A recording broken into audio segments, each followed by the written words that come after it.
আসসালামু আলাইকুম ওয়া রাহমাতুল্লাহি ওয়া বারাকাতুহু।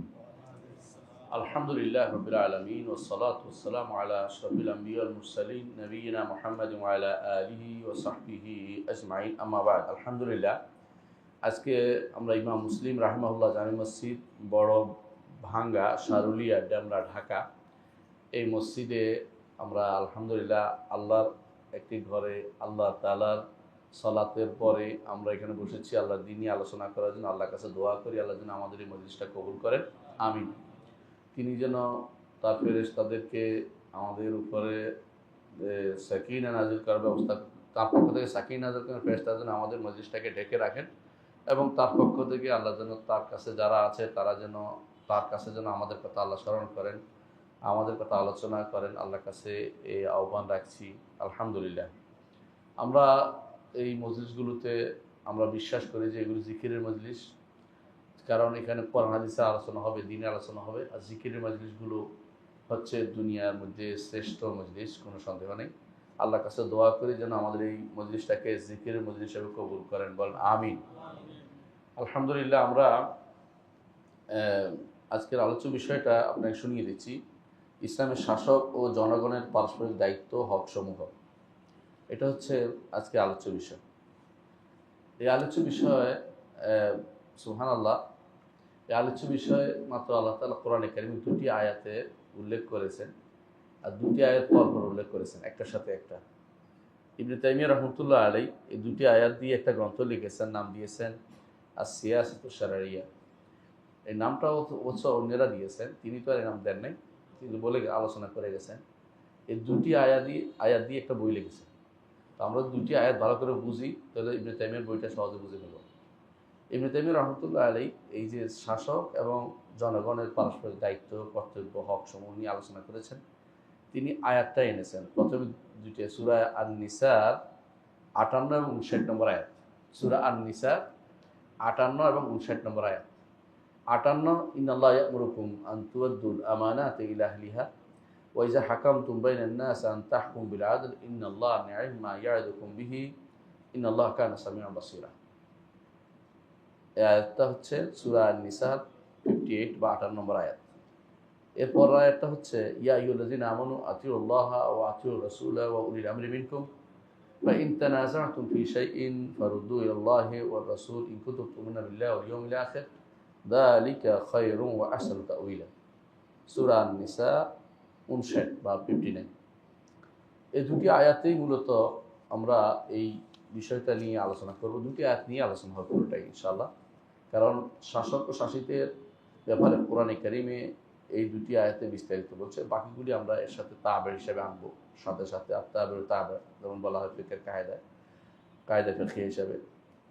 তাহলে আমরা দেখতে পাচ্ছি যে এই আয়াতের যে যদি বলেন যে শাসক ও শাসিত, সরকার ও জনগণ, সেটাই বলেন।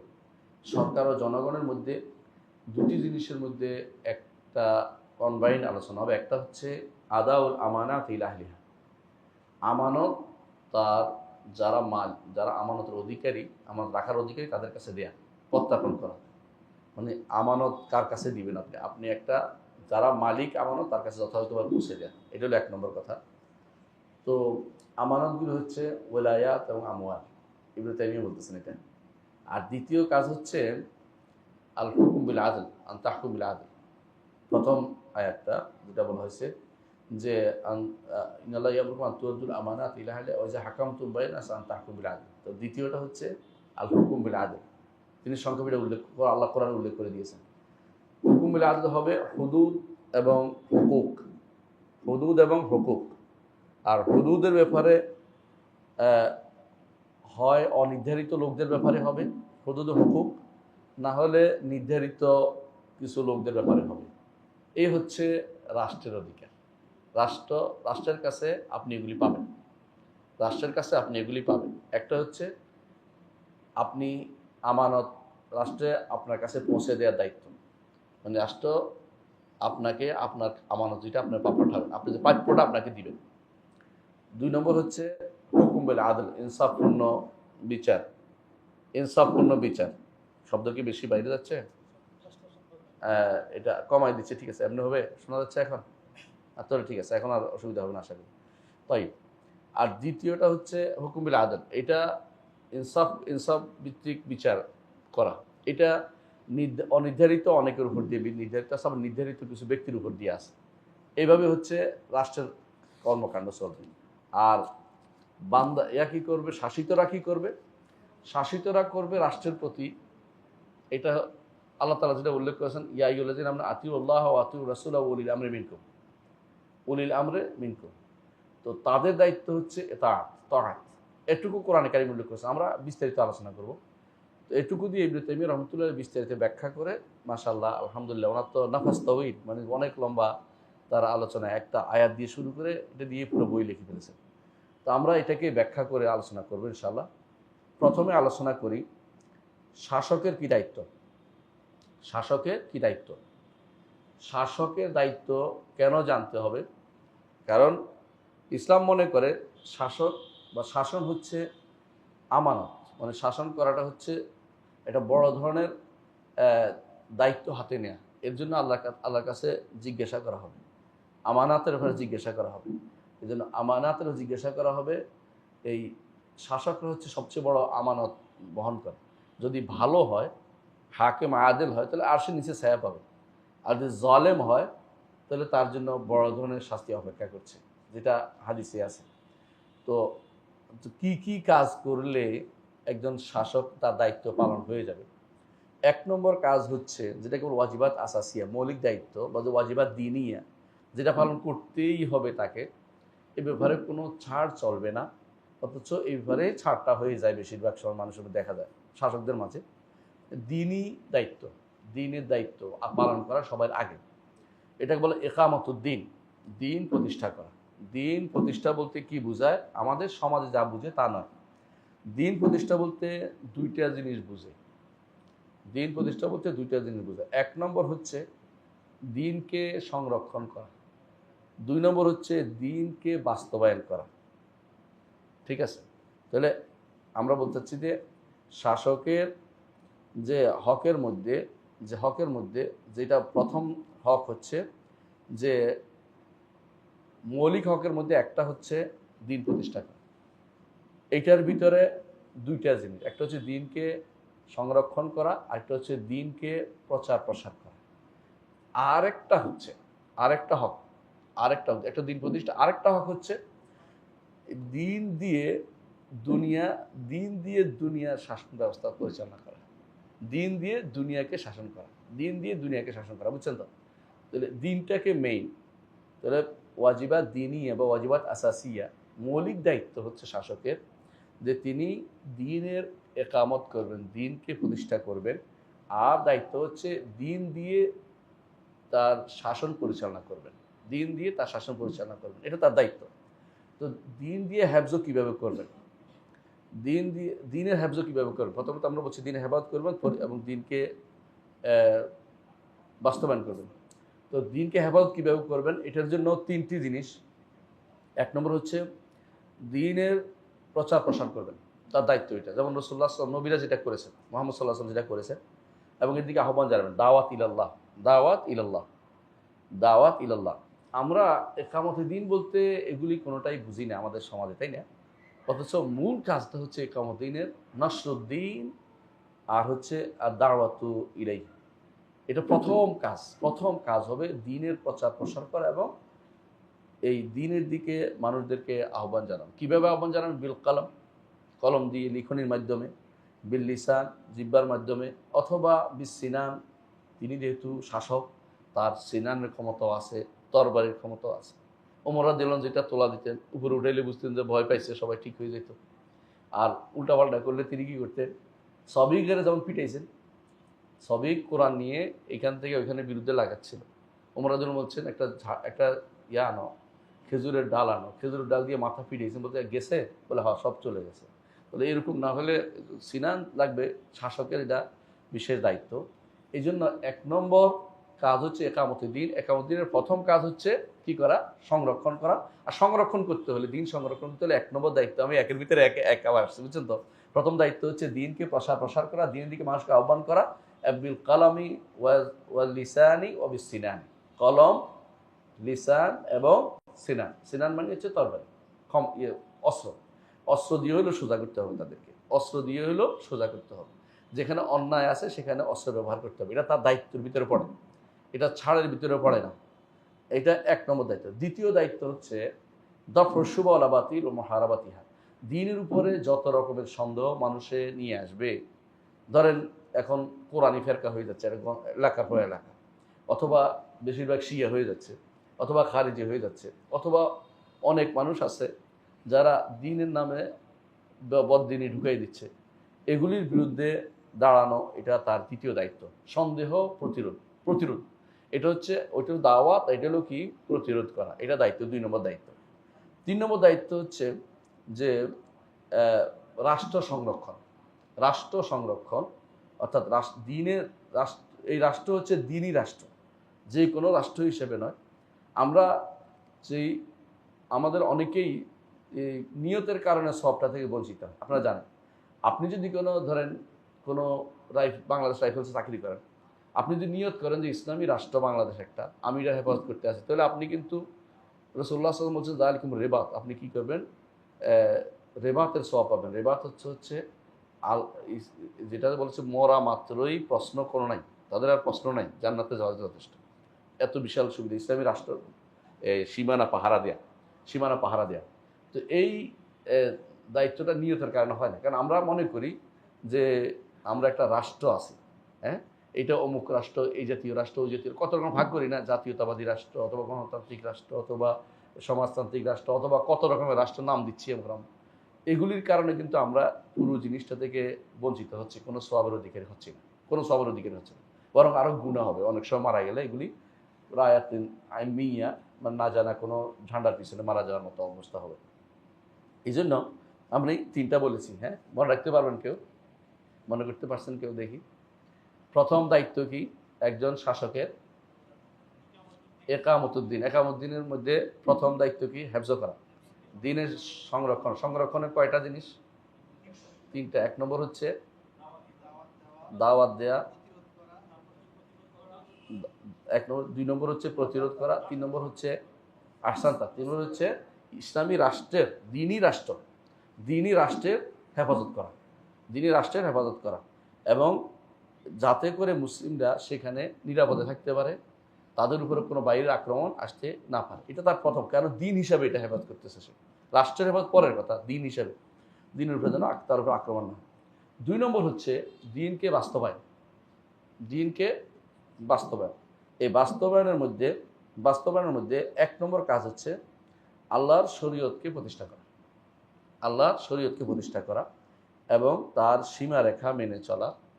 ধরেন আমাদের দেশে এখন এমন অবস্থা হয়ে গেছে যে অনেকেই বউ তালাক দিছে, ঘর করতেছে, কেউ বলতেও পারবে না, বুঝছেন না, মানে জানে কিন্তু বলার মতো কোনো অথরিটি নেই। আমি অনেককে দেখেছি বলে যে অমুকে, উনি বলেন যে আমার বাবাকে দেখছি, তিনি একজন আমাকে উত্তর আর একটা ছেলে বলতেছে, উনি তো সেভারেল টাইম বরবার তালাক দিচ্ছে আমার মাকে, তো তুমি কি করো? আমি কি করব? তো কেন? কয় আমাদের কোনো তালাক হয় না, আমাদের বড় লোকের কোনো তালাক নেই। ওদের এরকম অবস্থা তৈরি হয়েছে, মানে তালাক ওদের ঘরে শরীয়তের কোনো বাস্তবায়ন কোনো কিছুতে নেই। আমি শুধু একটা ছোট্ট উদাহরণ দিলাম, অন্যগুলি তো আরো বিশাল রয়ে গেছে। তো এই জন্য আল্লাহ শরীয়তকে বাস্তবায়ন করা, ছোট তালাকের মাসলা না, সব মাসলাতেই, নেকার মাসলাতেও, নেকা বিয়ে যেগুলি হচ্ছে এগুলি কি শরিয়া মোতাবেক হচ্ছে? অনেকগুলো এখন যে সমস্ত বিয়ে হয় শরিয়া মোতাবেক হয় না। অনেকেই পালিয়ে গিয়ে বিয়ে করে, পরে অপকর্ম করে এসে বলে যে আমি তো পালিয়ে গিয়ে বিয়ে করছিলাম, এখন আহলে হাদিসের নীতি থেকে আমার বিয়ে হয় নাই, এখন আমি নতুন করে বিয়ে করতে চাই। আমরা বলছি আচ্ছা তালাক বউ মানছি কিনা, আবার বলে তালাক তো হয়ে গেছে, তালাকও দিয়ে ফেলে, এরপরে আমার আগে বিয়েটা হয়নি। তো আমি বলি তোমার তো এখন বেত্রাঘাত করতে হবে 100টা, তারপরে কথা বলতে হবে। তো তুমি তো জিনা করে আসছো, বিয়ে যদি না হয়ে থাকে তো জিনা, তো 100 বেত্রাঘাত করলে তারপর তোমার কথাটা জবাব দেওয়া হবে, এরপরে আগে জবাব দিতে পারবে না। তাহলে তোমার তো বিয়ে হয় না বুঝলাম, কিন্তু তাহলে ঘর করছো কেমন?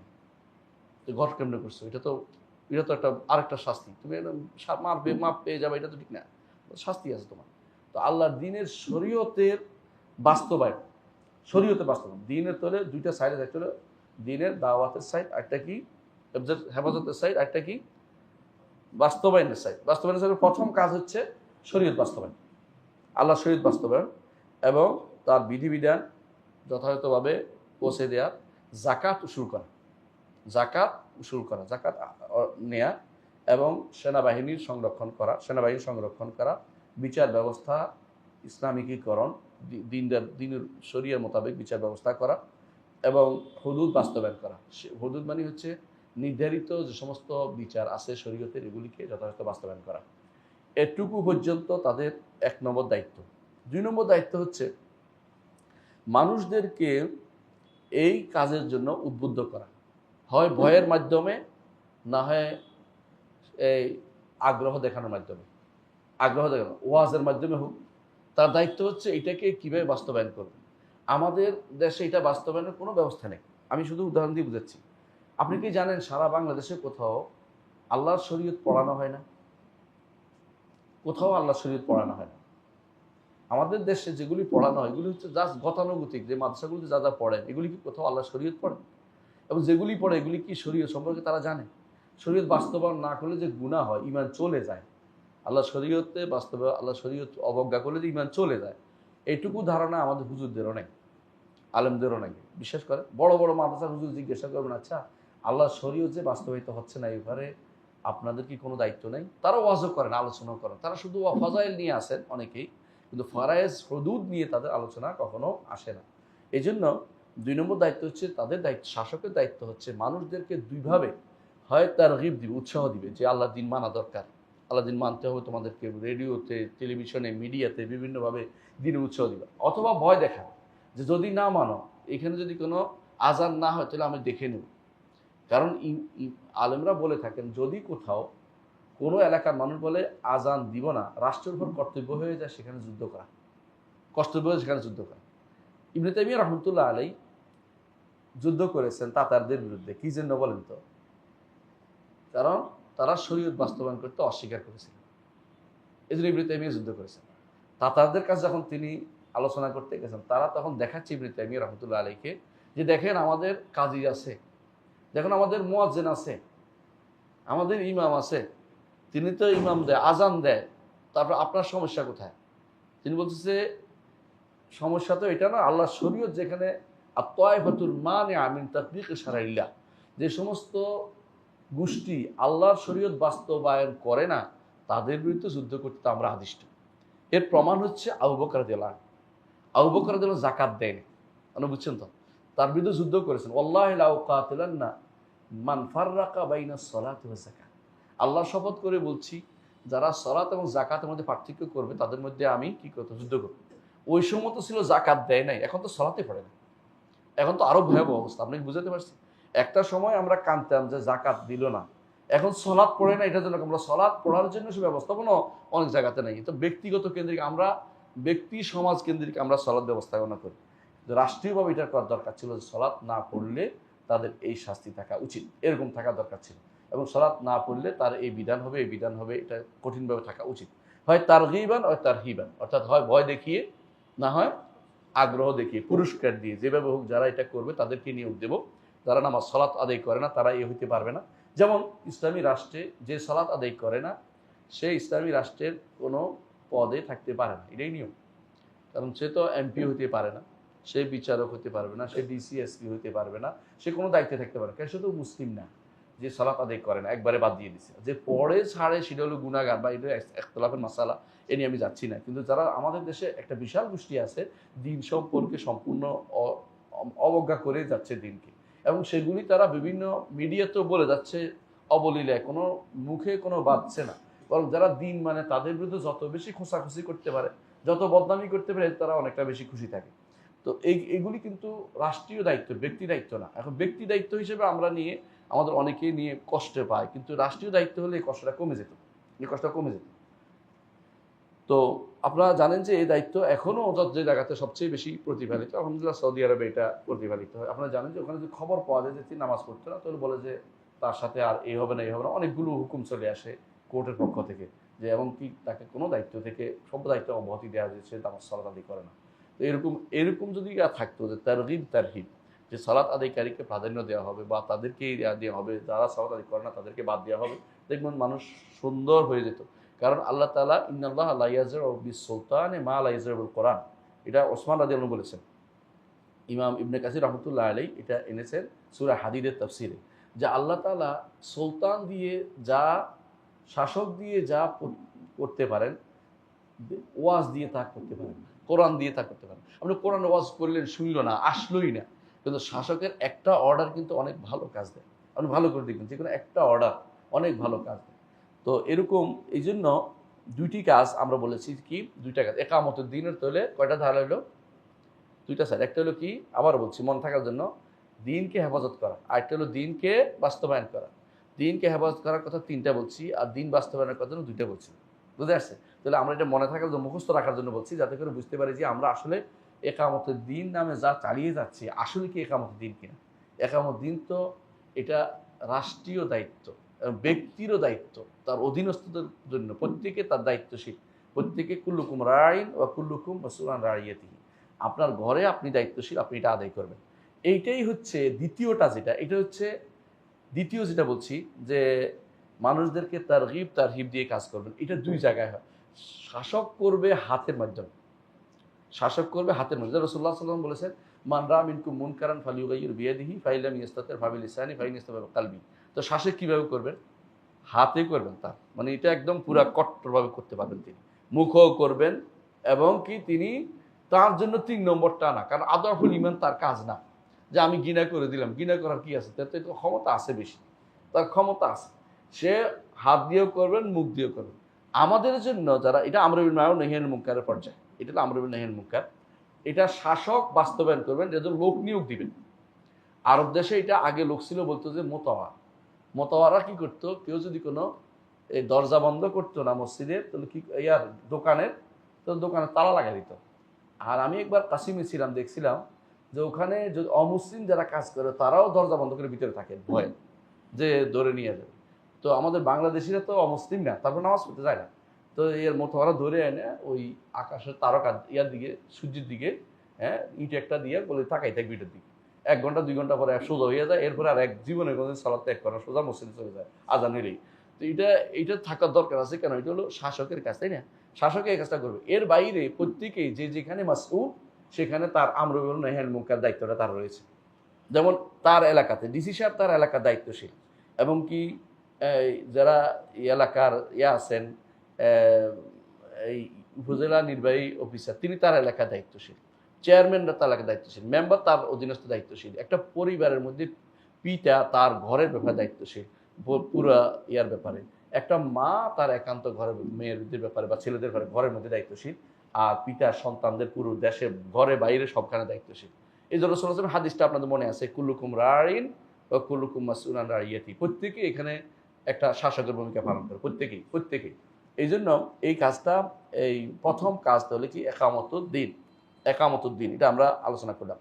দ্বিতীয় দায়িত্ব, শাসকের দ্বিতীয় প্রধান দায়িত্ব হচ্ছে এই দিন দিয়ে দুনিয়া বাস্তবায়ন করা, দুনিয়া শাসন করা। দিন দিয়ে শাসন করবে। যারা এর বিপরীতে বিভিন্ন তন্ত্র মন্ত্র নিয়ে এসেছেন, অর্থাৎ কেউ দিন দিয়ে শাসন করবে কি, দিন তো শিখেই নাই। আপনি যদি কোনো হুজুরদেরকে কাছে যান না, আমাদের দেশের হুজুরদের কাছে, হুজুর দিন দিয়ে কেমনে শাসন করবে, হুজুর কিন্তু দিতে পারবে না। এমনকি এখন পর্যন্ত একটা যদি বলেন যে আচ্ছা আপনারা সবাই মিলে আমাদেরকে এই একটা ইসলামিক সংবিধানটা রচনা করে দেখবেন, যে অনেকেই খবর নেই, কইতে পারবে না এটা কিভাবে করবে। কিন্তু এটা দায়িত্ব ছিল। এরা অমুকে ফর্মুলা দেওয়ার জন্য ব্যস্ত হয়ে পড়ছে। এর কারণ হচ্ছে আমরা দিনকে শিক্ষা ব্যবস্থায় আনি নাই। শিক্ষা ব্যবস্থায় শুধু সালাত যাকাত কেমনে আদায় করবে এটুকুর মধ্যে শিক্ষা দেওয়া হয়, অথবা আগে 40 হাদিস শিক্ষা দেওয়া হতো, 40 হাদিস মুখস্থ করলে বিশাল কিছু মনে করা হতো। এখনো দিনের মধ্যে আপনি রাষ্ট্র ব্যবস্থা কিভাবে হবে, ওই যে পৌরনীতি যারা পড়ায়, কি পড়ায় এদেরকেই বলে, হ্যাঁ হ্যাঁ যারা ইউনিভার্সিটিতে যারা বিভিন্ন নতুন নতুন সাবজেক্ট খুলছে, যেই সাবজেক্টগুলো আমার ইসলামের সাথে কোনো সম্পর্ক নেই। ধরুন অর্থনীতির বিষয়টা ইসলামের সাথে কোনো সম্পর্ক নেই। এই জন্য আমাদের দেশে অর্থমন্ত্রী বলতে পারে এই কথা, যে ইসলামী অর্থনীতি বুঝি না, সারা বলে বলছে। কত সময় আপনারা শুনছেন না এরকম, যে এটা কি বুঝে আসে না, এটা কোনো অর্থনীতি হইতে পারে নাকি, এরকম নাউজুবিল্লাহ।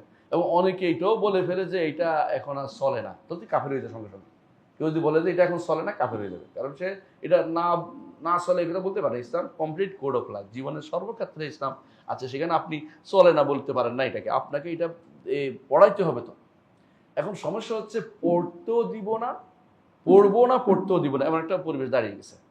এইটাতে দাঁড়াইছে, এটার নাম আরেকটা এরাদ আন দীনিল্লাহ, আল্লাহর দিন থেকে মুখ ফিরিয়ে থাকা কুফরি। ওমান আযলামু মিম্মান যুক্কিরা বিআয়াতি রাব্বিহি সুম্মা আরাদা আনহা ইন্না মিনাল মুজরিমিনা মুনতাকিমুন। দিন থেকে যারা বিমুখ থাকে, পড়বেও না, পড়াবেও না, তারা হচ্ছে বড় মুজরিম, পাপিষ্ঠ। এরা এই দেশের মধ্যে একটা পুরো সয়লাভ হয়ে গেছে। আপনি এমন কোনো ইউনিভার্সিটি পাবেন না যেখানে দিনকে প্রতিটা জায়গায় জায়গায় পড়ানো হয়। কারণ আমাদের দরকার পৌরনীতি, আমাদের দরকার রাষ্ট্র কীভাবে চলবে, আমাদের দরকার বৈদেশিক সম্পর্ক কীভাবে হবে, আমাদের দরকার অর্থনীতি কীভাবে হবে, আমাদের সব কিছু দরকার না। কিন্তু আমরা পড়াচ্ছি দর্শন।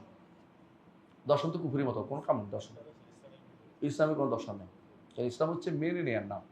আপনি দর্শন দিয়ে কিছু বানাবেন না, আপনি কোরআন সুন্নাহ থেকে বের করে চালাবেন। কিন্তু এটা না করে আপনি কি করছেন, আপনি চিন্তা করে নতুন একটা বের করে দিচ্ছেন, নতুন ফর্মুলা চিন্তা তো হবে না। কোরআন এবং সুন্নাহ থেকে বের করে আপনি চালাতে হবে। প্রত্যেকটা ডিপার্টমেন্ট আপনার চলবে, যেগুলো রাষ্ট্র পরিচালনাকে দেখে, এগুলোর কথা বলতেছি।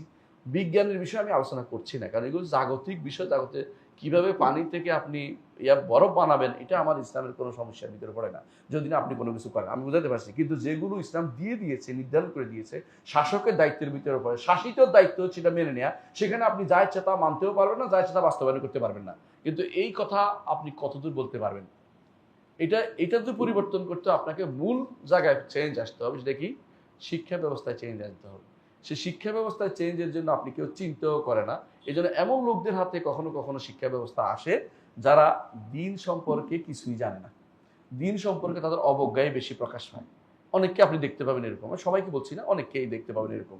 তো এরকম অনেকে যারা দিন সম্পর্কে কিছুই জানে না, এদেরকে দায়িত্ব দিচ্ছে। আপনি দুনিয়া সম্পর্কে জানে একজন দেন, দিন সম্পর্কে একজন দেন, তাহলে দেখা গেল অন্তত জানার ব্যাপারটা তারা কম্বিনেশন করতে পারত। এটা না করে আপনি এমন লোকদেরকে দিচ্ছেন দিনের ব্যাপারে তাদের কোনো আগ্রহই নেই, তারা দিন শুনতে চায় না। তাহলে আপনি বুঝতে পারছেন যে দিন দিয়ে দুনিয়া শাসনের জন্য আমাদের যে মূল নীতি ছিল সেটা আমরা আর বাস্তবায়ন করতে পারিনি। এই জন্য এটা তাদের দায়িত্ব, শাসকের দায়িত্ব। তো এটার অধীন কি দায়িত্ব আছে? এটার অধীনে কি আছে? 1 নম্বর হচ্ছে ইনসাফ প্রতিষ্ঠা করা। আচ্ছা, ইনসাফ প্রতিষ্ঠা কিভাবে করবে? যারা ইনসাফ সম্পর্কে জ্ঞান নাই, যাদের কাছে LGBT হলো ইনসাফ, আপনি বুঝেন না? যাদের কাছে নারীকে ঘর থেকে বের করা ইনসাফ, যাদের কাছে নারী বিয়ে দেওয়ার ক্ষেত্রে তার এত বছর না হলে বিয়ে দিতে পারবে না, কিন্তু অপকর্ম করে বেড়াইতে পারবে, তাদের কাছে আপনি ইনসাফ কিভাবে কামনা করেন?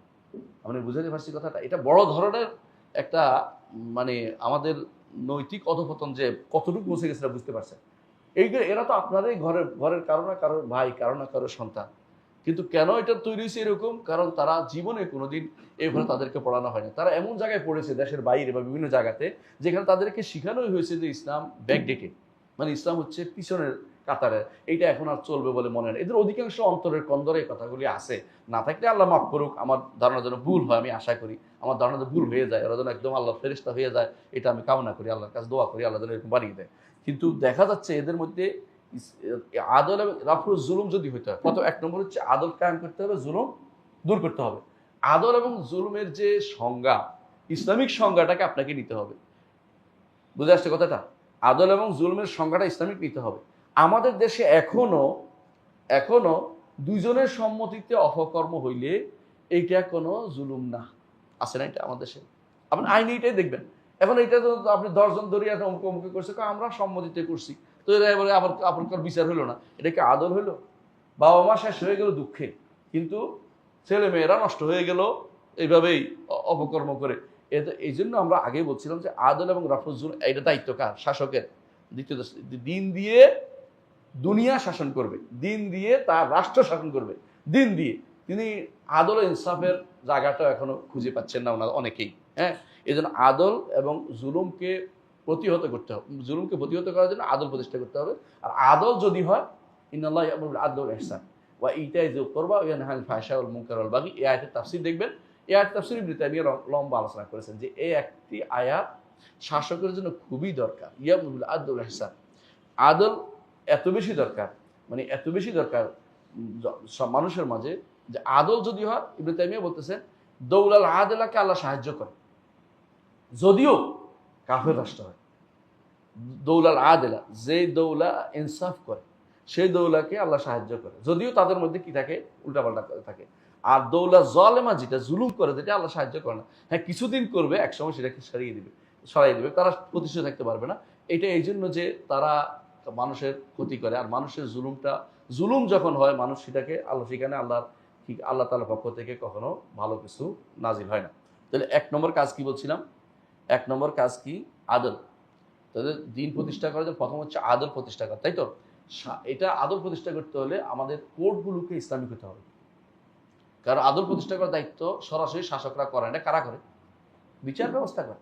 বিচার ব্যবস্থা ইসলামিক হচ্ছে না, এটা একটা বড় ধরনের সমস্যা। ইসলামিক বিচার ব্যবস্থা বলে কোনো কিছু পড়ানো হয় না। আপনি কোথাও দেখছেন পড়াতে? কোনো পড়ানো হয় না। হুদুদ কেসাস পড়াইতে গেলে হয়তো আপনার উপর দিয়েই বিপদ আসবে যে এরা কি পড়াচ্ছে। আমাদের ইসলামী বিশ্ববিদ্যালয়ে একটা শরিয়া অনুষদ ছিল, পড়ানো হতো না, নামটা ছিল, তেমন কিছু পড়ানো হতো না। আমরা অল্প পড়াইতাম কিছু কিছু, নামটাই কেটে দিছে যাতে করে শরিয়া নামে কিছু না থাকতে পারে। বাংলাদেশে এতগুলো ইউনিভার্সিটি আছে, কোথাও শরিয়া নামে কোনো অনুষদ নেই।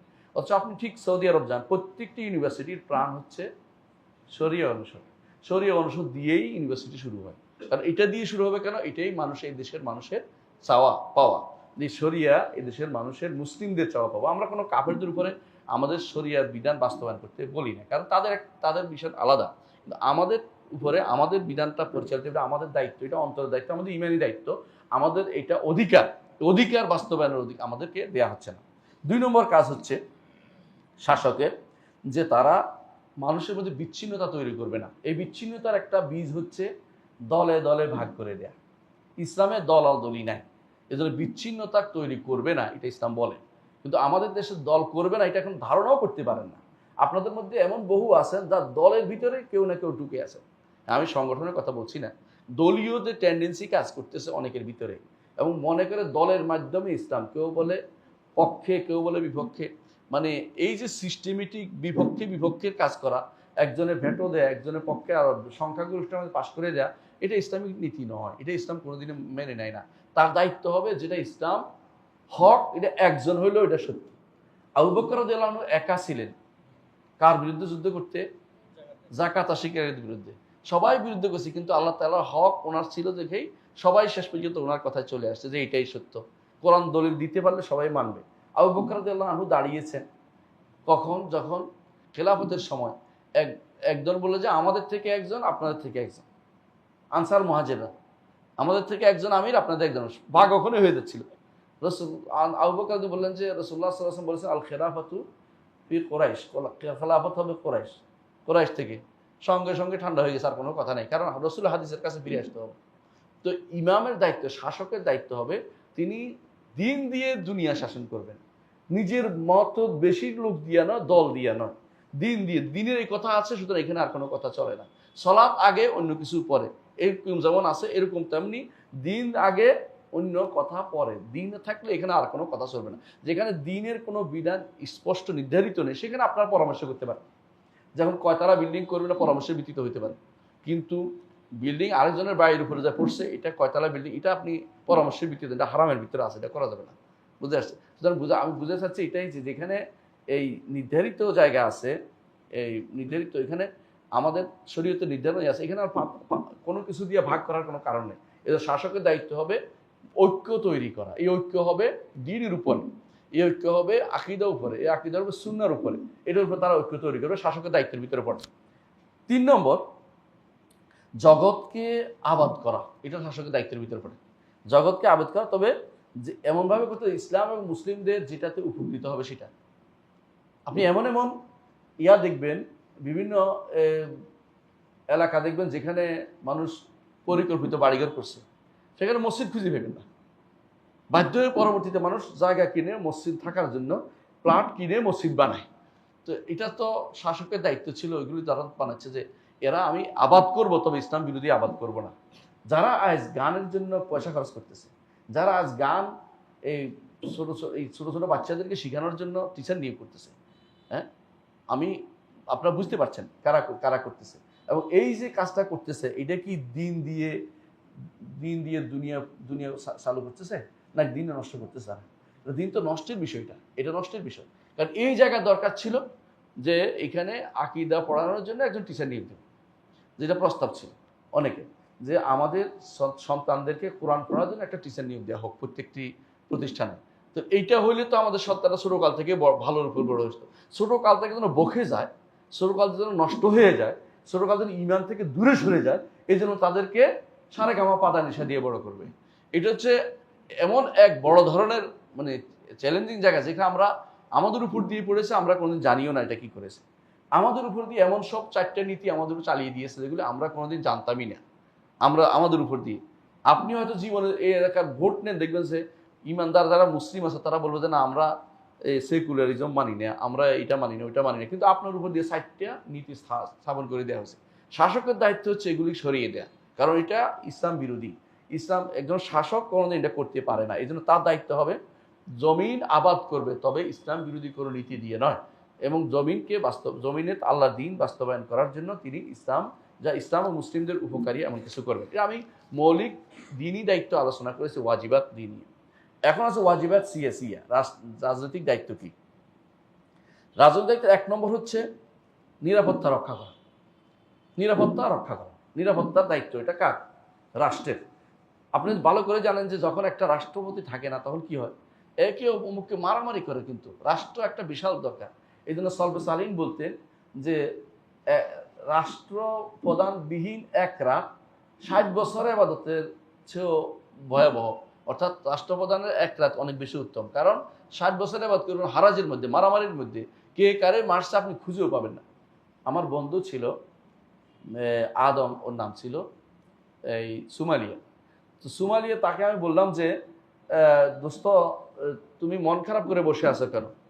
তো মন খারাপ করবো না, তুমি আল্লাহর কাছে দোয়া করো একটা শাসক কাফের হইলো যেন আমাদের দেয়।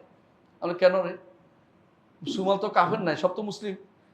আমি রাগ করে কথা বলতেছি কেন? কারণ কোনো শাসক নাই, আমরা মেয়ে নিয়ে যাচ্ছে, একজনের ছেলে নিয়ে যাচ্ছে, মেরে ফেলতেছে, দেশের মধ্যে শুধু হানাহানি মারামারি ছাড়া কিছু দেখি না, কিন্তু কোনো শাসক নাই।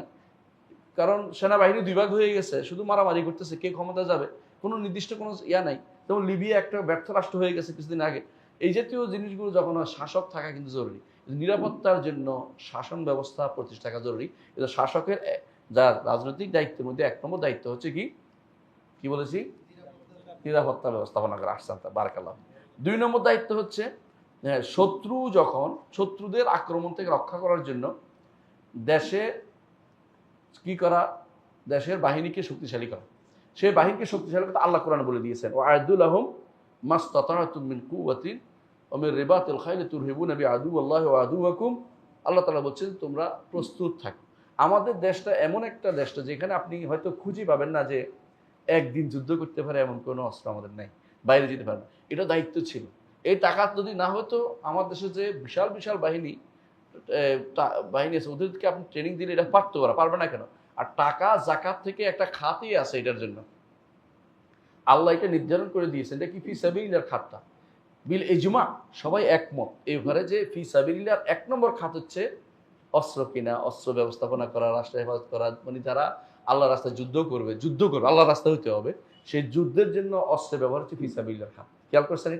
এইটা ব্যবহার করে না দেখে এটার দ্বিতীয় খাতে চলে আসছে, অনেকেই করে আল্লাহর দ্বীনই রক্ষার জন্য বিভিন্ন প্রতিষ্ঠানগুলোতে দেওয়া হয়। তো এই বিভিন্ন ছাত্রদেরকে যারা তালেবে ইলম পড়ে তাদেরকে দেয়, কিন্তু মূল খাত ছিল এটা কিন্তু জিহাদের জন্য অস্ত্র কেনার বিষয়টা। এটা রাষ্ট্রের শাসকের দায়িত্বের ভিতরে পড়ে। 3 নম্বর দায়িত্ব হচ্ছে শাসকের, এটা হচ্ছে যে নিজে স্বয়ং তদারক করা, রাষ্ট্রের বিভিন্ন যে অর্গানগুলি আছে এগুলি তদারক করা। আমরা রাষ্ট্রের অর্গান সাধারণত 3টা 4টা, তাই না? বড় 3টা 4টা। একটা হলো লেজিসলেশন, তাই না, আইন প্রণয়ন করা, একটা হলো বাস্তবায়ন করা, একটা হলো শাসন ব্যবস্থা, একটা হলো যে বাস্তবায়ন অবস্থা যেটাকে বলা হয়। মানে এই 3-4টা যে শাসন ব্যবস্থাপনা আছে এগুলিকে যথাযথ নিজে তদারক করা। কেন এটা তদারক করতে হবে? সে তো চুপ থাকতে পারে না, একা ঘরে বসে থাকতে পারে না। এ দায়িত্ব আপনার ওমর রাদিয়াল্লাহু আনহুর ঘটনা আপনারা শুনেছেন যে তিনি রাতের বেলা বের হতেন এবং বলতেন যে যদি একটা ছাগল যদি মরে যায় কোথায়, ইরাকের ফোরাত নদীর তীরে, আল্লাহ, আমার আশঙ্কা আল্লাহ আমাকে জিজ্ঞাসা করবেন। তাহলে এটাও তো একটা ভয়াবহ যে আপনি নিজে দায়িত্ব বড় দায়িত্ব নিয়েছেন যেহেতু বড় জিজ্ঞাসাবাদের সম্মুখীন হবেন। আমরা জানি রাসূলুল্লাহ সাল্লাল্লাহু আলাইহি ওয়াসাল্লাম একটা হাদিস আছে, তিনি বলেছেন মা মিন ইমামিন ইউগলিকু বাবাহু দুনা দাউল হাজাতি ওয়াল খাল্লাতি ওয়াল মাসকানাতি, যে কেউ কোনো ইমাম, কোনো শাসক যদি কোনো মানুষের কাছে, মানুষ তার কাছে যাওয়া পৌঁছার কাছে রাস্তা বন্ধ করে দেয়, মানে মানুষের কথা না শুনে, আল্লাহ তাআলা তার কাছে যাওয়ার রাস্তা তার জন্য বন্ধ করে দিবেন। তার প্রয়োজনে, তার অভাবে, তার এমন প্রয়োজন যখন তার প্রয়োজন হবে, আল্লাহ তার কাছে দায়িত্বে তাকে সুযোগ দিবেন না। এটা আখিরাতের কথা ভয় দেখাইছেন রাসূলুল্লাহ সাল্লাল্লাহু আলাইহি ওয়াসাল্লাম। তাহলে এটা একটা দায়িত্ব যে জনগণের খোঁজ খবর নেয়া এবং রাষ্ট্রীয় অর্গানগুলোকে যথাযথ সচল রাখা, এটা শাসকের দায়িত্ব। 4 নম্বর কাজ হচ্ছে মানুষের মধ্যে বিবদমান গ্রুপের মধ্যে মীমাংসা করে দেয়। এটা রাষ্ট্র, এটা কিছু কীভাবে বিভিন্নভাবে করতে পারে। এটা সরাসরি করতে পারে, এটা বিচার ব্যবস্থার মাধ্যমে করতে পারে, অথবা এলাকার চেয়ারম্যান মাতব্বর অথবা হাকাম যেটাকে বলা হয়, সালিশ যেটাকে বলা হয়, অথবা এটার মাধ্যমে করতে পারে। এটাও প্রশাসনিক দায়িত্বের ভিতরে, রাষ্ট্র প্রশাসনিক দায়িত্বের ভিতরে পড়ে। প্রশাসনিক দায়িত্বে আরেকটা হচ্ছে সম্পদ আহরণ করা এবং সম্পদ বন্টন করা। সম্পদ আহরণ করা এবং সম্পদ বন্টন করা। সম্পদ কোত্থেকে আহরণ করছেন, কোন থেকে বন্টন, এটা আমি নির্ধারণ করে দিয়েছি। ইসলামে ফায় আছে, এগুলো তো আছেই, তাই না, যেগুলো যুদ্ধের মাধ্যমে প্রাপ্ত হয়, এগুলো আর উল্লেখ করলাম না, কারণ যুদ্ধ নাই আমাদের দেশের মতো, রাষ্ট্রগুলোতে যুদ্ধ করা কঠিন। কিন্তু মূল জিনিস হচ্ছে এখানে যেটা আছে, এটা হচ্ছে যাকাত শুরু করতে পারে। এবং এর বাইরে দরায়েব, যেটাকে বলা হয় যে উৎস কর যেটাকে বলা হয়, এটা নিতে পারে। কারণ রাষ্ট্র পরিচালনার জন্য ইয়া ব্যতীত, যাকাত ব্যতীত ধনীদের উপরে কর বসানো রাষ্ট্রপ্রধানের বৈধতা আছে। এটাকে অনেকে না জানি বলে থাকে। রাসূলুল্লাহ সাল্লাল্লাহু আলাইহি ওয়াসাল্লাম একটা হাদিসও আছে, আলা ইন্না ফিল মালে হাক্কান গায়রাজ যাকাত, জেনে রাখো যাকাত ছাড়া সম্পদে কিন্তু রাষ্ট্রপ্রধান, যখন রাষ্ট্র পরিচালনা তার অভাব হয়ে পারবে না, তখন সে ধনীদের উপরে ট্যাক্স বসাবে। কিন্তু এখন যে জুলুম ট্যাক্স, এটা না, এটা হলো প্রয়োজনীয় যেটা, সেটার কথা বলতেছি, যে তিনি অভাবে পড়লে তিনি বলবেন যে এই দরকার। সবসময় এটা নিয়েছে যোগ আলেমরা, দেখেছি বড় বড় শাসকরা এটা নিয়েছে যে আমাদের এই কাজের জন্য আমাদের টাকা দরকার। যেমন অনেক সময় দেখেছি আমরা রাষ্ট্রীয় ত্রাণ ভাণ্ডার আছে, এখানে অনেকেই টাকা দেয়। এরশাদের সময় দেখেছিলাম যে ত্রাণ ভাণ্ডার ছিল, রাষ্ট্রীয় দিতে অনেকেই, এবং সেটাকে আবার যথাযথ বাস্তবায়ন লোক থাকতে হবে, খেয়ে ফেলার জন্য না। অনেকে তো এটা দিয়ে আবার নিজের বাড়িঘর করে ফেলবে, এটা তো দুঃখজনক অবস্থা। তো সম্পদ কিভাবে পরিচালনা করার দায়িত্ব কার? শাসকের। এটা আমি বলতে চাচ্ছিলাম। 6 নম্বর দায়িত্ব হচ্ছে চাকরিজীবী নিয়োগ দেয়া। চাকরিজীবী অর্থাৎ তাকে কে কি দায়িত্বশীল নিয়োগ দেন। প্রত্যেক জায়গাতে আপনি এলাকার দিনের পর দিন ধরেন, অনেক সময় দেখা যায় এই এলাকায় নিয়োগ দিচ্ছে না, কি বলে, যারা ভূমি রেজিস্ট্রি করে, হ্যাঁ, রেজিস্ট্রি নিয়োগ দিচ্ছে না কেন? কোনো লোক পাচ্ছে না, অথবা পয়সার জন্য অনেক ঘুষ দিয়ে আসে, তো হয়তো ঘুষ দেওয়ার লোক পাচ্ছে না। আমি অনেকের কথা বলছি, ব্যক্তিগত কাউকে বলি নেই, আমি জানি যে আপনারা এটার বিরুদ্ধে কেস করতে পারেন। এই জন্য অনেকেই হয়তো ঘুষ দিয়ে আসে, তো ঘুষের লোক পাওয়া যাচ্ছে না, এই জন্য হয়তো দেয় নেই অনেকে, এটা অনেক সময়টা হয়। তো এইগুলিও কিন্তু ভয়াবহ কারবার। এটা রাষ্ট্রের দায়িত্ব হচ্ছে যেখানে মানুষ দরকার সেখানে লোক নিয়োগ দেয়। অনেক ইউনিভার্সিটি আছে লোক নিয়োগ দেয় না কেন? যেমন ধরেন ইসলামিক সাবজেক্ট হলে লোক নিয়োগ দিবে না, আর অনইসলামিক সাবজেক্ট 22-23 জন নিয়োগ দিয়ে রাখবে, যাতে করে বেশি সংখ্যা বেশি হয়ে যায় আর ইসলামিকটা দুর্বল হয়ে যায়। এটা হচ্ছে ওদের একটা সিয়াসা। এমন ইসলামী বিশ্ববিদ্যালয় ধরেন, আমাদের সাবজেক্ট ইসলামী বিশ্ববিদ্যালয়ে এত সাবজেক্ট দরকার নেই, খুলছে 25-27টা 37টা খুলে ফেলবে কেন? যাতে করে 5-6টার উপরে এত বেশি পরিমাণ আসতে পারে চাপ, যে এরা একেবারে কি হয়ে যায়, লবণ হয়ে যায়, আর ওরা বাদ হয়ে যায়, মানে এরকম অবস্থা তৈরি হয়েছে। এইটা যারা করে তারা ভয়াবহ আল্লাহর দ্বীনের বিরুদ্ধে নেমেছে, এটা ভয়াবহ কাজ। এই জন্য বরং চাকরির সুষম বন্টন বিষয়টাও রাষ্ট্রের দায়িত্বের ভিতরে পড়ে। 7 নম্বর দায়িত্ব হচ্ছে যোগ্য মানুষকে নিয়োগ দেয়া। যোগ্য মানুষকে যোগ্য জায়গায় নিয়োগ দেয়া। আমরা অনেকেই দেখি যোগ্যতার কোনো মাপকাঠি নেই, নেতার পোলা হইলে হয়, নেতার ছেলে হইলে হয়, তাই না? এরকম অনেক কিছু দেখি, অথবা দলের লোক হইলে হয়, যোগ্যতার কোনো মূল্যায়ন করা হয় না। এটা কিন্তু রাসূলুল্লাহ সাল্লাল্লাহু আলাইহি ওয়াসাল্লাম একটা হাদিস আছে, যিনি এটা কিন্তু নিষেধ করেছেন কঠিনভাবে, যে এর চেয়ে উত্তম ব্যক্তি থাকতে যে ব্যক্তি অধমকে দিবে সে ব্যক্তি বড় ধরনের গুনাহে লিপ্ত হবে। হাদিস আছে এটা, হাদিসটার মধ্যে। সুতরাং এই জাতীয় মানুষকে, যোগ্য মানুষকে যোগ্য জায়গায় নির্বাচন করা উচিত। কারণ এটা কেন আসছে জানেন? এটার মূল কারণ হচ্ছে আমরা দলে দলে ভাগ হওয়ার কারণ। ইসলাম কিন্তু দলীয় ভাগটাকে কোনোদিনই অনুমোদন করে নাই। একটা বিরোধী দল হবে, 3টে বিরোধী দল হবে, একটা নির্বাচন করবে, মারামারি করবে, তারপরে একে অপরকে সাঁড়াশি কেমনে চড়াই দিবে, এটা এই জাতীয় চিন্তা ইসলাম কোনোদিনে আসে না। এটা যতদিন আসছে, যে যখন আর ঢুকছে মুসলিমদের ভিতরে, কার থেকে ঢুকছে? এটা কাফেরদের থেকে ঢুকছে। এটা কোনোদিন মুসলিমদের কোনো চিন্তা চেতনা ছিল না। তখন থেকে আমাদের মূল উদ্দেশ্যটাকে আমরা ব্যাহত হয়ে গেছে। ইসলামের যে শান্তিটা ছিল, শান্তিটা চলে গেছে। এখন আমাদের মাথার ভিতরে আছে 5 বছর পরে আমি আসবো, ওই 5 বছর উনি আসবে। যদি আপনি সবাই যোগ্যতাকে সম্মান দিত, সবাই বলতো যে সে যোগ্য, সে মৃত্যু থাকুক, আমার সমস্যা নেই, এটা হতো। যে এই যোগ্য ব্যক্তি, যোগ্য ব্যক্তিটা চলে গেছে, আমার প্রতিষ্ঠানে কী হবে, টেনশনে থাকে। আমরা যখন কোনো টিচার যদি চলে যায়, আমি যে ছোটো প্রতিষ্ঠান চালাই জন্য বলতেছি, আমার মনে টেনশন হয়ে যায় যে এই টিচার কোথায় পাবো, কারণ এরকম যোগ্য টিচার তো আমার দরকার। তো এরকম রাষ্ট্রের দরকার, এরকম যোগ্য লোক চলে যাচ্ছে, এটা তার জন্য দুঃখের বিষয় হওয়া দরকার, যুগের বিষয় দরকার। এই জন্য রসুল ওমর রাদিয়াল্লাহু আনহু কি করতেন, যিনি না ওনার কথা বলছি, আমের আল জার্রাহ, আবু উবাইদা আল জার্রাহ, ওনাকে পাঠিয়েছেন যুদ্ধের জন্য। হ্যাঁ, খালিদ সাইফুল্লাহর জায়গাতে যুদ্ধের জন্য পাঠিয়েছেন। তো যুদ্ধের জন্য পাঠিয়েছেন কেন? যে আমানতদার দরকার। রাসূলুল্লাহ সাল্লাল্লাহু আলাইহি ওয়াসাল্লাম বলছে আমিনু হাযিল উম্মাহ, এরকম লোকের দরকার। এরকম তিনি বলেন নাই যে আমার দলের না ওই দল, এটা বলে করেন নাই। যেমন ধরেন ওসমান রাদিয়াল্লাহু আনহু, তিনি খলিফা হয়েছেন, এখানে কিন্তু ভোটাভুটি হয়েছে, মানে এই ভোট আপনাদের ভোট না। তো মানে কাকে নিয়োগ করবে, দুইজন আছে, কেউ দাঁড়ায় নাই। একজন হচ্ছে কে আলী রাদিয়াল্লাহু, একজন হচ্ছে ওসমান রাদিয়াল্লাহু। তো এখন দুইজন বলছে আমি এর সমর্থন, বলে যাচ্ছে আমি এর সমর্থন হয়ে গেছে। এরপরে কি দুইজনে ভাগাভাগি ছিল সবসময়? না, পরে সহযোগী হয়ে গেছে। এটাই ইসলামের নীতি। আপনাকে ভালো কাজে সহযোগিতা করতে হবে। তাআওয়ানু আলাল বিররি ওয়াত তাকওয়া ওয়ালা তাআওয়ানু আলাল ইসমি ওয়াল উদওয়ান, এই নীতি চলতে হবে। আমি শেষ করবো, সামনে দেরি করবো না। 8 নম্বর যে দায়িত্ব, সেটা হচ্ছে যে ইয়াদের প্রতি, জনগণের প্রতি কোমল হতে হবে। জনগণের প্রতি কোমল হতে হবে, তাদের কল্যাণকামী হতে হবে, এবং তাদের পিছু লাগা যাবে না। পিছু লাগা বুঝেন তো? জনগণের ক্ষতি হয়, তাদের বিরুদ্ধে লোক লাগিয়ে রাখা, তাদেরকে কিভাবে দমিয়ে রাখতে হবে, এই চিন্তা চেতনা বন্ধ করতে হবে। কারণ রাসূলুল্লাহ সাল্লাল্লাহু আলাইহি ওয়াসাল্লাম একটা হাদিসে তিনি বলেছেন, আল্লাহ আমার উম্মতের মধ্যে কাউকে দায়িত্বশীল আমার উম্মতের উপর কেউ হয়, সে তাদের উপরে কঠোর, আল্লাহ আপনি তার উপরে কঠোরতা আরোপ করবেন।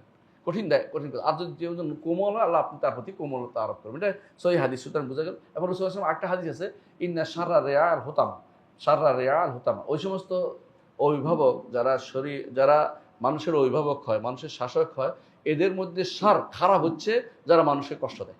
যে মানুষের কষ্ট দেওয়ার চিন্তা থাকতে, মানুষকে কোমলতা কিসে আসবে? শারঈ বিধানের ভিতরে কোমলতা। আবার এটা নয় যে মানুষের ছাড় দিলাম, যা ইচ্ছা তা করুক, এটা কোমলতা নয়। মানুষকে অবশ্যই শারঈ বিধানের অধীনে রেখে তাদের কোমলতা শিক্ষা দিতে হবে। 9 নম্বর হচ্ছে তাদের জন্য নিজে কোদোয়া হবে। নিজে কোদোয়া মানে নিজে আদর্শ হবে।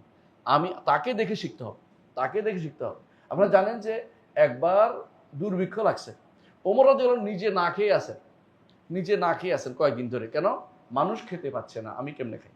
এই যে অবস্থা যদি আমাদের শাসকদের মধ্যে তৈরি হতো, তাহলে আমাদের শান্তির অভাব হতো না। 10 নম্বর হচ্ছে যে অবশ্যই আপনাকে মাসলাহাত দেখতে হবে, জাতির মাসলাহাত দেখতে হবে, যে আমার এদের মাসলাহাত কি, যুদ্ধে লাগিয়ে দেওয়া না যুদ্ধ বন্ধ করা। যেমন আমরা এই কিছুদিন আগে যে যুদ্ধ হয়েছে, তারা বুঝছে, আলহামদুলিল্লাহ, সৌদি আরব শাসক বুঝছে যে যুদ্ধ লাগিয়ে দেওয়া কোনো আমাদের মাসলাহাতের ভিতরে পড়ে না। এটা হচ্ছে ইসরায়েলের যুদ্ধ। ইসরায়েলের এই যুদ্ধে আমরা অংশগ্রহণ করার কোনো মানেই হয় না। এই জন্য তারা এখানে একেবারেই বিমুখ ছিল, এটা বুঝছে মাসলাহাত। কিন্তু আপনার দেশের লোক হইলে যুদ্ধ করার জন্য 2 জন ফাটাইতো যে যুদ্ধ করে আসো, অথচ এখানে একটা বোমা পড়লে কিন্তু পুরো এলাকা নিস্তেনাবুদ হয়ে যাবে, এত বোমা ওরা জমা করছে। তাহলে আপনি বুঝতে পারেন, এমনকি এরা ধরে নিতেও কোনো মানুষ লাগে না, আর ঠিকই আসা 3-4 জন উঠে আপনার লয়ে চলে যাবে, এরকম অবস্থা। তাদের অস্ত্রভান্ডার যেভাবে আশেপাশ, তাদের যে তাদের কি বলে যে হয়েছে, প্রযুক্তি যত উন্নত হয়েছে, সেখানে আপনি যুদ্ধ করার চেয়ে আপনি যুদ্ধ না করে কিভাবে থাকতে পারবেন, কিভাবে জাতি আপনার উম্মতকে, আপনার গোষ্ঠীকে রক্ষা করতে হবে, আপনার দায়িত্বের ভিতরে পড়ে। এটা মূল দায়িত্বের ভিতরে পড়ে। এই হচ্ছে 10টা কথা আমি আলোচনা করেছি। এগুলি কার দায়িত্ব, কার কাজ? শাসকের কাজ বেশি লম্বা না, কয়েকটা বলবো। 1 নম্বর কাজ হচ্ছে আনুগত্য করতে হবে। দলিল আল্লাহ তাআলা কোরআনে কারীমে বলেছেন, আমরা ওই যে আয়াতটা পড়েছি, ইয়া আইয়ুহাল্লাযীনা আমানু, অর্থাৎ 59 নম্বর আয়াত, ইয়া আইয়ুহাল্লাযীনা আমানু আতিউল্লাহ ওয়া আতিউর রাসূলা ওয়া উলিল আমরি মিনকুম ফাইন তানাযাতুম ফি শাইইন ফারুদ্দুহু ইলাল্লাহি ওয়া রাসূলি ইন কুনতুম তু'মিনুনা বিল্লাহি ওয়াল ইয়াউমিল আখির যালিকা খায়রুন ওয়া আহসানু তাওয়িলা। তবে দেখেন, এই আয়াতের মধ্যেই বলা হয়েছে যে আগে আল্লাহর আনুগত্য করতে হবে, তারপর রাসূলের, তাই না? আল্লাহ এবং রাসূলের, তারপরে কার? শাসকের। যদি কোনো ব্যাপারে শাসকরা বিরোধ করে, কোথায় যেতে হবে? আল্লাহ এবং রাসূলের দিকে। এর অর্থ হচ্ছে এইখানে ফিরে যাওয়ার জায়গাটা আমাদের দেয়া হয়েছে সব সময়। আলহামদুলিল্লাহ, আমাদের কোরআন আমাদের কি সংরক্ষিত, আমাদের হাদিস সংরক্ষিত, ফিরে যাওয়ার জায়গা আমাদের কোনো সমস্যা নেই। যেটা পারে না কারা? খ্রিস্টানরা পারে না, তাদের বই নষ্ট, তাদের কিতাবের মধ্যে সত্যতা নাই, এখন ভুল ঢুকে আছে এবং কমপ্লিট না, তাদের দিনের মধ্যে কমপ্লিট কোনো কিছু নাই, যে অন্য ধর্ম তো মোটেই খবর নাই। হ্যাঁ, ইহুদিরা তাদের ধর্ম দিয়ে ফিরে যায়, কিন্তু ভুল তথ্য, তাদের ইহুদি ধর্ম, তাদের যে ভুলের মধ্যে তাদের যে গ্রন্থ আছে এটাও বিকৃত, এবং তারা যে তালমুদ শুনে এটা তো শয়তানের আবিষ্কার, তালমুদের ভিতরে আজে বাজে কথা ভর্তি। তো এই জাতীয় জিনিসের ভিতরে ফিরে যাওয়ার তো সুযোগ নেই। আল্লাহ তাআলা আমাদেরকে দুইটা উৎস দিয়েছে, সবচেয়ে সুন্দর উৎস, একটা কি কোরআন, একটা কি সুন্নাহ, এবং সবচেয়ে শুদ্ধ এবং কিয়ামত পর্যন্ত হেফাজত দায়িত্ব আল্লাহ নিয়েছেন। ইন্না নাহনু নাযালনা যিকরা ওয়া ইন্না লাহু হাফিজুন। শুধু আমরা ফিরে যেতে অসুবিধা কথা, কিন্তু মন মানসিকতা নাই বলেই অনেকেই সেটার দিকে ফিরে যায়। দ্বিতীয়ত রাসূলুল্লাহ সাল্লাল্লাহু আলাইহি ওয়াসাল্লাম বলেছেন, যে কেউ আমার আনুগত্য করলো সে আল্লাহর আনুগত্য করলো, যে কেউ আমার অবাধ্য হলো সে আল্লাহর অবাধ্য হলো, যে কেউ আমার আমির ইতাআত করলো সেই ব্যক্তি আমার ইতাআত করলো, আনুগত্য করলো, যে ব্যক্তি আমার আমিরের অবাধ্য হলো সে আমার অবাধ্য হলো। এটাও মুত্তাফাকুন আলাইহি, বুখারী মুসলিম হাদিস। আরেকটা হাদিসে রাসূলুল্লাহ সাল্লাল্লাহু আলাইহি ওয়াসাল্লাম বলেছেন, এটাও বুখারীতে আসছে, যে তোমরা আনুগত্য করো এবং শোনো এবং আনুগত্য করো, যদিও তোমাদের উপর দিয়ে কি হয়, একটা হাবশি গোলাম তোমাদের উপরে কর্তৃত্ব পায়। আরো বলছেন রাসূলুল্লাহ সাল্লাল্লাহু আলাইহি ওয়াসাল্লাম, আমার পরে তোমরা দেখতে পাবে তোমাদের উপর অন্যকে প্রাধান্য দেওয়া হচ্ছে, আমার পরে তোমরা দেখতে পাবে তোমাদের উপর অন্যকে প্রাধান্য দেওয়া হচ্ছে। রাসূল বলছেন, এবং উমুরুন তুনকিরুনা, এমন কিছু দেখবে যেটা তোমরা পছন্দ করেন, তোমাদের জন্য ভালো মনে হয় না। ক্বালু, সাহাবায়ে কেরাম বলেন, ইয়া রাসূলুল্লাহ ফামা তা'মুরুনা, যখন আমরা কি এরকম পাইলে কি করব? রাসূল বলছেন, তুআদ্দুনাল হাক্কাল্লাযী আলাইকুম, তোমাদের দায়িত্ব হচ্ছে তোমাদের উপর যে হক আছে এটা দান করা। এটা কি? সামরাত তাআ, আনুগত্য করবেন এবং মেনে নেবেন। এটা বলবো, কতটুকু সীমা বলবো। হ্যাঁ, কিন্তু ওয়া তাসআলুনাল্লাহ আল্লাযী আলাইকুম, যেটা তোমরা পাও নাই আল্লাহর কাছে, আল্লাহ যেন ব্যবস্থা করে দেয়। তো তোমার এটাই মারামারি হানাহানি করার তোমাদের জন্য বৈধতা নেই। এটা এক হাদিস।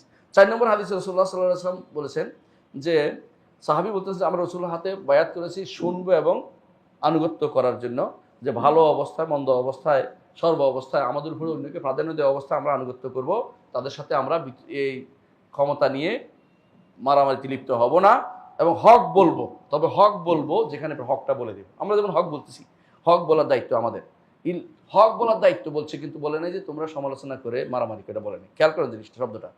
তবে তিনি বলছেন যে ইল্লা আনতারাও কুফরাম বাওয়া, তবে যদি দেখো যে একেবারে কুফুরি, ভয়াবহ কুফুরিতে আছে, তো ওয়াইন্দাকুম মিনাল্লাহি ফি বুরহান, এবং স্পষ্ট তোমাদের প্রমাণ আছে, তখন তোমরা সামর্থ্য আনাই সেটা শুনতে পারবে না, কিন্তু কি করতে হবে এটা অন্য বর্ণনায় এসেছে। তো মনে করতে, এবং তাদের বিরুদ্ধে বের হওয়া যাবে না, এটাও একটা তাদের নীতি। পরবর্তী নীতি এসে বের শুনতে হবে এবং আনুগত্য করতে, আর বের হওয়া যাবে না, এটা দলিল। ইবনে ওমর রাদিয়াল্লাহু আনহু একটা বর্ণনা হাদিসটা আমি দিচ্ছি, যখন ইয়াতে বের হয়েছে এই হাররার যুদ্ধ, হাররার যুদ্ধ বুঝেন কিনা? হাররার যুদ্ধ হচ্ছে যখন হোসাইন রাদিয়াল্লাহু আনহুকে কারবালায় হত্যা করা হলো, তিনি আল্লাহ তাকে শহীদ হিসেবে কবুল করেন, তিনি শহীদ। তো তিনি তখন মদিনাবাসীরা খেপে গেল, খেপে গিয়ে কি করলো, ইয়াজিদের যে শাসক ছিল তারে মেরে, তার লোকদল মেরে টেরে তাড়াই দিল, কল্লোক মারাও গেল কিছু। আব্দুল্লাহ ইবনে ওমর রাদিয়াল্লাহু আনহু তাদের যে নেতা ছিল তার কাছে গেলেন, আব্দুল্লাহ ইবনে ওমর যে বললেন যে তার নাম হচ্ছে আব্দুল্লাহ ইবনে মুতিয়া, তার কাছে গিয়ে বললেন যে আমি আসছি, বলে বসো। ও না, আমি বালিশ দিলাম, বলে বালিশে বসবো না, আগে আমি একটা হাদিস শোনাতে আসছি। আমি রাসূলুল্লাহ সাল্লাল্লাহু আলাইহি ওয়াসাল্লামকে বলতে শুনেছি যে, যে কেউ আনুগত্য করার জন্য একবার কারোর অধীনে আছে, সেই ব্যক্তি যদি কোনো আনুগত্যের হাত তুলে নেয়, তার কোনো প্রমাণ নেই, মানে আল্লাহর কাছে তার কোনো হুজ্জত নেই ঘটনা, এই জন্য খুরুজটা নিষিদ্ধ। বুঝছেন তো কথাটা? বের হওয়ার অর্থ আমি ব্যাখ্যা করব। আর যেই ব্যক্তি মারা গেল অথচ তার ঘাড়ে কোনো বায়াত নাই, এটা কি মানে? শাসকের বায়াত। আমরা কয়েকজন মিলে বায়াত বানাইলে বায়াত হয় না, এটা বানোয়ার জিনিস। তো শাসকের মানে শাসকের বায়াত, যে শাসক বায়াত চায়, আমার দেশে কোনো শাসক বায়াত চায় না, আল্লাহ ওদের বাঁচিয়ে দিয়েছে, কারণ তারা বায়াতের অধিকারীও না, যোগ্যতাও রাখে না এরকম, এটা বলছিও না। কিন্তু শাসকের যদি কোনো বায়াত চায়, সেখানে যদি কোনো দিনই বায়াত হয়, সে বায়াত দিতে বাধ্য। সেই বায়াত দেওয়ার পরে, এখন পরে দেখ, যেমন আলী রাদিয়াল্লাহু আনহু 6 মাস পরে দিছে, তাই না? এবং অনেকে আরো পরে দিছে, কিন্তু বায়াত দিছে সবাই, কারণ বায়াত দিতে বাধ্য।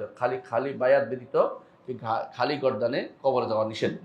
তো এইটা হচ্ছে হাদিস দ্বারা প্রমাণিত। আরেকটা ইমাম আহমদ ইবনে হাম্বলের ঘটনা আপনাকে বলবো, দুইটা ঘটনা বলতেছি, একটা আরেকটা ইমাম আহমদ ইবনে হাম্বলের ঘটনা বলবো। আহমদ ইবনে হাম্বল সময়ে খালকুল কোরআনকে মাখলুক বলেছিল, তাই না? তিন খলিফা, মামুন, মুতাসিম এবং ওয়াসিক, তিন খলিফা তারা কি করছে? কোরআনকে মাখলুক বলতো। তারা ইমাম আহমদ ইবনে হাম্বলকে জোর করে বলানোর জন্য বাধ্য করতে চেষ্টা করছেন, শুনেন নাই। তিনি বলছেন না, আমিরুল মুমিনিন তিনি আমিরুল মুমিনিন সম্বোধন করতেন, যে আমিরুল মুমিনিন, আপনি আমাকে কোরআন এবং সুন্নাহর একটা নজ দেন, যাকে আমি অনুসরণ করে চলবো। আপনি নিজের জোর করে বলতে পারেন না। তো তিনি শেষ পর্যন্ত তিনি এটা মানেন না, কিন্তু তিনি কোনোদিন যখন একত্রিত হয়েছে তার পক্ষ হয়ে অনেকে একত্রিত, তার ছাত্ররা তো প্রচুর ছাত্র একত্রিত হয়েছে, বাগদাদের সবাই একত্রিত হয়েছে, আমরা এর বিরুদ্ধে সরাই দিয়ে অন্য কিছু করবো। তিনি সাবধান করেছেন, সাবধান, এটা করা যাবে না, এইটা করা যাবে না। কারণ উম্মতে মুসলিমা দুর্বলতা আনা যাবে না। যেটা করলে মুসলিমদের মধ্যে দুর্বলতা এসে যায়, মূল কারণ এটাই যে এটা করলে অন্যরা এখানে কি করবে, আগ্রহী হয়ে যাবে। অন্যরা যেটা করলে মুসলিমদের মধ্যে দুর্বলতা আসবে, মুসলিমদের শাসকের হায়বাদ চলে যাবে, ভয় চলে যাবে, এই কাজ করা যাবে না। এই জন্য তিনি নিষেধ করেছেন এগুলি দ্বারা। এই জন্য ইমামরা যুগে যুগে একমত হয়েছে, আহলে সুন্নাত ওয়াল জামাতের যত আকীদার কিতাব আছে সমস্ত আকীদার কিতাব একটা কথা বলা হয়েছে যে শাসকের থেকে খুরুজ করা যাবে না। তো এখন বলতে পারেন খুরুজের মাসালাটা কি? খুরুজ বলা হয় সশস্ত্র সংগ্রামকে, শাসকের বিরুদ্ধে সশস্ত্র সংগ্রামকে খুরুজ বলা হয়। বুঝে আসে কথাটা? এটা একেবারেই অবৈধ কাজ। এটা এটা এটা এটা যদি কেউ করে এটা বাগী বলা হয়, এটা বলে বাগী, বুঝছেন তো? এর বাইরে যদি কেউ তার দাবি দেওয়ার জন্য দাঁড়ায়, এটা কি বাগী হবে? এটা জায়েজ নাই রাস্তায় বের হওয়া, কিন্তু এটা বাগীর ভিতরে পড়ে না। বাগী হত্যা করতে বলছে, এদেরকে হত্যা করতে বলা হয়, এদেরকে বুঝিয়ে শুনিয়ে ঠান্ডা করতে বলেছে, এদের মারতেও বলে না এদেরকে শরীয়তে। বাগী যারা তাদেরকে প্রথমে আলোচনা হবে, তারপর যদি না শুনে যুদ্ধ করার অনুমতি আছে। কিন্তু খারেজি যারা খারেজি একটা গোষ্ঠীর আকীদাগত যাদের বিরোধ, বাগী এবং খারেজির মধ্যে পার্থক্য হচ্ছে বাগীরা হচ্ছে দাবি দাওয়া নিয়ে নাম, আর খারেজিরা হচ্ছে আকীদাগত বিষয় নিয়ে নাম, হচ্ছে মূল পার্থক্যটা এখানে। তো এরা যখন নামে, এরা এই খারিজদেরকে কিন্তু আলী রাদিয়াল্লাহু আনহু কিন্তু দমন করেছে, যুদ্ধ করে দমন করেছে। কিন্তু ওসমান রাদিয়াল্লাহু আনহু বাগীদের বিরুদ্ধে দমনে যান নাই, তিনি আলোচনা চাইছেন, আলোচনা শুনে নাই, নিজে মারা গেছেন, তারপর তিনি যান নাই, কারণ তিনি রক্ত প্রবাহিত করতে চান নাই। কিন্তু এটা জায়েজ আছে ততক্ষণ পর্যন্ত তারা ফিরে আসবে, কিন্তু প্রথমে আলোচনার বিষয়টা বলা হয়েছে। এই জন্য আলোচনাটা আগে চালাতে হবে, পরে তাদেরকে না হলে একেবারেই শান্ত করার জন্য যুদ্ধ করতে পারবে, রাষ্ট্র শান্ত করার যুদ্ধ করতে পারবে। আর যারা এই এত কিছু চায় না, জুলুমের প্রতিকার চাচ্ছে, এটা দেখতে হবে ভালো করে। কোনো একটা জুলুম হচ্ছে, জুলুমের প্রতিকার চাচ্ছে, এইটাকে আপনি বাগিও বলতে পারবেন না, খারিজিও বলতে পারবেন না, এইটা তাদের অধিকার বলা। কিন্তু প্রশ্ন হচ্ছে এটা কিভাবে বলবে, বলার পদ্ধতিটা নিয়ে হচ্ছে সমস্যা। আপনি যদি জনজীবন অতিষ্ঠ করে তোলেন, যেমন হরতাল দিলেন, অথবা ধর্মঘট দিলেন, অথবা এমন কাজ করলেন যার কারণে রাষ্ট্রের ক্ষতি হয়ে গেল, এইটা কিন্তু করা যাবে না। আপনাকে যদি এটার কথা বলতে হয়, আপনাকে বলবেন কোথায়, যেখানে বললে কাজ হয়। বর্তমানে এটা সোশ্যাল মিডিয়া আছে, বর্তমানে এগুলো বলতে পারেন যে আমার উপর এই জুলুম হচ্ছে বা দেশের উপর এইটা হচ্ছে, অথবা আপনি বলতে পারবেন। এটা কোনো অবৈধ কোনো বলার কোনো সুযোগই নেই, কারণ এটা বন্ধ করার কোনো উপায় নেই, কারণ মানুষ মাজলুম হলে তার কথা বলার অধিকার, রাইট তাকে দেয়া আছে, তা আপনি বলতে পারবেন। এখন একটা জায়গায় হচ্ছে সমস্যা, এটা কি, যে এটার জন্য কি করতে দাঁড়াতে পারবে কিনা, কি বলে, রাস্তার পাশে, হ্যাঁ, মানববন্ধন করতে পারবে কিনা। প্রশ্ন হচ্ছে জিনিসটা তো আমাদের না, জিনিসটা আমরা অনুসরণ করছি কাদের, কাফেরদের। এই কাজটা তারা করতো, কেউ কেউ লং মার্চ করে, তাই না? এগুলি আমাদের কোনো কিছু না। শুধু আমরা যদি কারো অনুসরণ করে চলে, এটা ভালো কাজ কখনো হয় না। আমাদের মৌলিক কাজ হচ্ছে বলা পর্যন্ত। কারণ আপনি জানেন যে যে কারো উপর জুলুম হলে তার অধিকার আছে বলার। হ্যাঁ, আল্লাহ তাআলা কোরআনে কারিমে যেমন বলার, জালেম মাজলুমের জন্য কথা বলার অধিকার দিয়েছে, হাদিসও দিয়েছে। মাজলুমের ফাকাত জাআলনা লিওয়ালিয়্যি সুলতানান ফালা ইউসরিফ ফিল কাতল ইন্নাহু কানা মানসুরা। এই জন্য মাজলুম হলে আপনি বলবেন, বলার জায়গা আছে, আপনি বলবেন, কিন্তু এইটা দ্বারা শাসককে সরাসরি অ্যাড্রেস করতে পারবেন না। শাসককে যদি নসিহত করতে হয়, আপনাকে একান্তে বলতে হবে, একা সরাসরি। যদি একা যাইতে দেয়া না হয়, আপনার দায়িত্ব শেষ, আপনি এত বড় হন নাই, তা আপনার দায়িত্ব কি এখন, এটা কিন্তু শিখতে হবে। আপনার দায়িত্ব হবে যে কোনো মূল্যে আপনি এই বিষয়টা তুলবেন, যে বিষয়টা জুলুম হচ্ছে এটা তুলবেন। যেমন আমরা তুলেছি একটু আগে যে আমাদের উপর, সন্তানদের উপর জুলুম করা হবে যদি কোনো, সেখানে গান বাদ্যের বিষয়টা দেওয়া হবে। এটা আপনি খুতবাতেও বলবেন, গান বাদ্য হারাম, গান বাদ্য সন্তানদের পড়ানো যাবে না, এটা বলবেন। এটা না বললে আপনি বোবা শয়তান হবেন, আপনি এটা চুপ থাকতে পারবেন না এইসব জায়গাতে। কিন্তু আপনি এটা নিয়ে বিদ্রোহ ডাক দিতে পারবেন, এটা আপনার দায়িত্ব, আপনি এটা পারবেন না, কথা বুঝছেন কিনা? আপনি যেটা করতে পারেন, এটা নিয়ে আপনি মানুষদেরকে বুঝাতে পারবেন, যারা এমন লোকের ক্ষমতা আছে, যারা হয়তো তার কানে পৌঁছাবে যে যে কোনো মূল্যে এটাকে পরিবর্তন করা দরকার, এটা সঠিক কাজ হচ্ছে না। কারণ এইটা হওয়ার অর্থ হচ্ছে ওনাদেরও ভবিষ্যতে কোনোদিন যদি কোনো জনগণের কাজ, জনগণ তাদেরকে প্রত্যাখ্যান করবে, কারণ তারা বুঝে যে এটা বড় ধরনের ক্ষতির কারণ হচ্ছে আমাদের সন্তানদের জন্য। এবং এমনও হতে পারে প্রতিষ্ঠানগুলি বন্ধ হয়ে যাবে, কেউ পড়াইতে দিবে না। কারণ এখন যেভাবে অনেকেই যেহেতু শরিয়া পড়ানো হয় না, দিন পড়ানো হয় না, ইসলাম পড়ানো, আকীদা পড়ানো হয় না, অনেকেই এই সমস্ত প্রতিষ্ঠানে এমনিতেই পড়াতে চায় না। যে বিভিন্ন গ্রামাঞ্চলে এই জন্য প্রতিষ্ঠানগুলো দেখবেন যে ছাত্র নাই, টিচাররা বসে আছে, কয়েকজনের বেতন খাচ্ছে সরকারি। এটা অজিফা যে আমরা বলছিলাম চাকরি যথাযথ জায়গায় দিতে হবে, এটা একটা যে জায়গা দিচ্ছে এটা আপনি কি করেছেন, আমানতের খেয়ানত করেছেন, আমানতের খেয়ানত করেছেন। তো এই সমস্ত জায়গাগুলো দেখার বিষয় রয়েছে। তাহলে বুঝতে পারলাম যে আমরা কখন বাগী হয়, কখন খারেজি হয়, কখন খুরুজ হয় না, কখন বাগাওয়াত হয় না, আর যখন এর বাইরে অবস্থা চলে যায় তখন কখন কথা বলা যাবে, কোথায় কথা বলা যাবে, কার বিরুদ্ধে কথা বলা যাবে, নাকি কোন কথার বিরুদ্ধে কথা বলা যাবে, কোন কাজের বিরুদ্ধে কথা বলা যাবে, জিনিসটা আমাদের কাছে স্পষ্ট রাখতে হবে। কথা বুঝতে পারছি?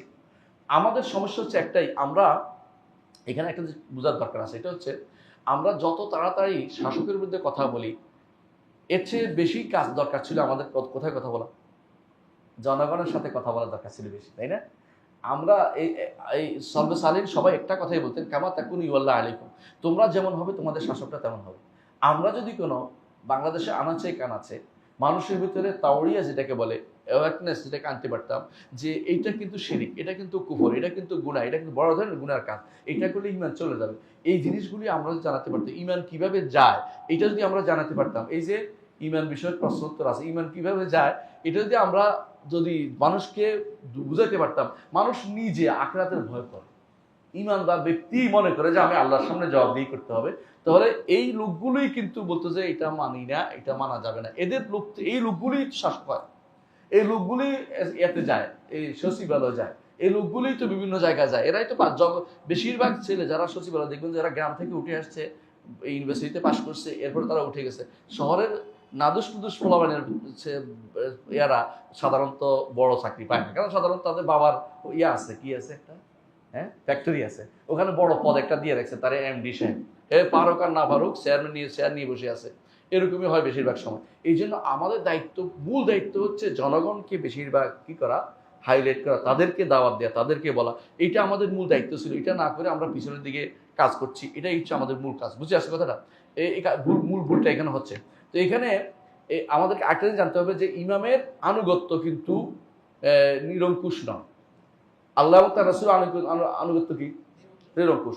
ইমানের আনুগত্য হতে হবে তাআওয়ানু আলাল বিররি ওয়াত তাকওয়া ওয়ালা তাআওয়ানু আলাল ইসমি ওয়াল উদওয়ান, এই নীতির উপর ভিত্তি করে। এটা কোরআন আয়াত সূরা মায়েদা 2 নম্বর আয়াতে পড়বেন। আর আল্লাহ তাআলা বলছেন, এই আয়াতে বলছেন, যে আয়াতটা একটু আগে বলেছি আমরা, সূরা নিসা 59 নম্বর আয়াতে, ফাইন তানাযাতুম ফি শাইইন ফারুদ্দুহু ইলাল্লাহি ওয়ার রাসূল, এই আয়াতে বোঝা যাচ্ছে যে আমরা অবশ্যই ফিরে যাওয়া, নিরঙ্কুশ কোনো আনুগত্য শাসকের নয়। তারপর রাসূলুল্লাহ সাল্লাল্লাহু আলাইহি ওয়াসাল্লাম কোরআন আল্লাহ তাআলা বলেছেন, ওয়া ইয়াসিনাকা ফি মারুফ, রাসূলের ব্যাপারে শাসক হিসেবে রাসূলকে বলেছেন যে আপনার মারুফ কাজে তারা যেন আপনার অবাধ্য না হয়।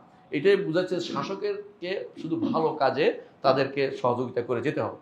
আরেকটা হাদিসে আছে, রাসূলুল্লাহ সাল্লাল্লাহু আলাইহি ওয়াসাল্লাম বলেছেন, লা তাআতা লি মাখলুকিন ফি মাসিয়াতিল খালিক, এটা আমরা জানি, এটার ভিতরে পড়ে। আর রাসূলুল্লাহ সাল্লাল্লাহু আলাইহি ওয়াসাল্লাম বলেছেন যে একজন মানুষের উপর দায়িত্ব হচ্ছে শোনা এবং আনুগত্য করা, যেটা পছন্দ করে তবে যদি কোনো পছন্দ করে, আর অথবা অপছন্দ করে তবে যদি কোনো মাসিয়া অবাধ্যতার কোনো নির্দেশ দেয়, সেখানে কোনো শোনা যাবে না, কোনো আনুগত্য করা যাবে না। এটা বুখারী মুসলিমের হাদিস। আর ওই হাদিসটার কথা আপনাদের মনে আছে, রাসূলুল্লাহ সাল্লাল্লাহু আলাইহি ওয়াসাল্লাম একজনকে পাঠিয়েছিলেন কোথায়, সারিয়াতে, যুদ্ধে পাঠিয়েছিলেন আমির করে। তো তিনি বলছেন আগুন লাগাই, বলছে এটার ভিতরে ঢুকো, বলছেন না হ্যাঁ আমরা আগুন থেকে পালাইছি, আগুনে ঢুকবো না। রাসূল বলছেন যে যখন ফিরে আসে জানানো হলো, তখন বলছেন যে যদি ঢুকতা জীবনে বের হইতে না, মানে তোমরা মরে যেতেন, মানে এটা অন্যায়, কারণ অন্যায় কাজে কোনো শাসকের আনুগত্য করা যাবে না। বুঝে আসছে কথাটা? তো সুতরাং এটা এই বোঝা যাচ্ছে যে যারা অন্যায় কাজে শাসকের আনুগত্য করে, এটা শেষ পর্যন্ত তাদের কি হয়ে যায়, ইবাদতে পরিণত হয়ে যায়। এই জন্য অনেকেই দেখি, সুবহানাল্লাহ, কিছুদিন আগে আমি একজনকে দেখছি এক কবরের কাছে যাইয়া জিয়ারত করতে যাই সিদ্ধা করে ফেলেছে। দেখছেন আপনারা?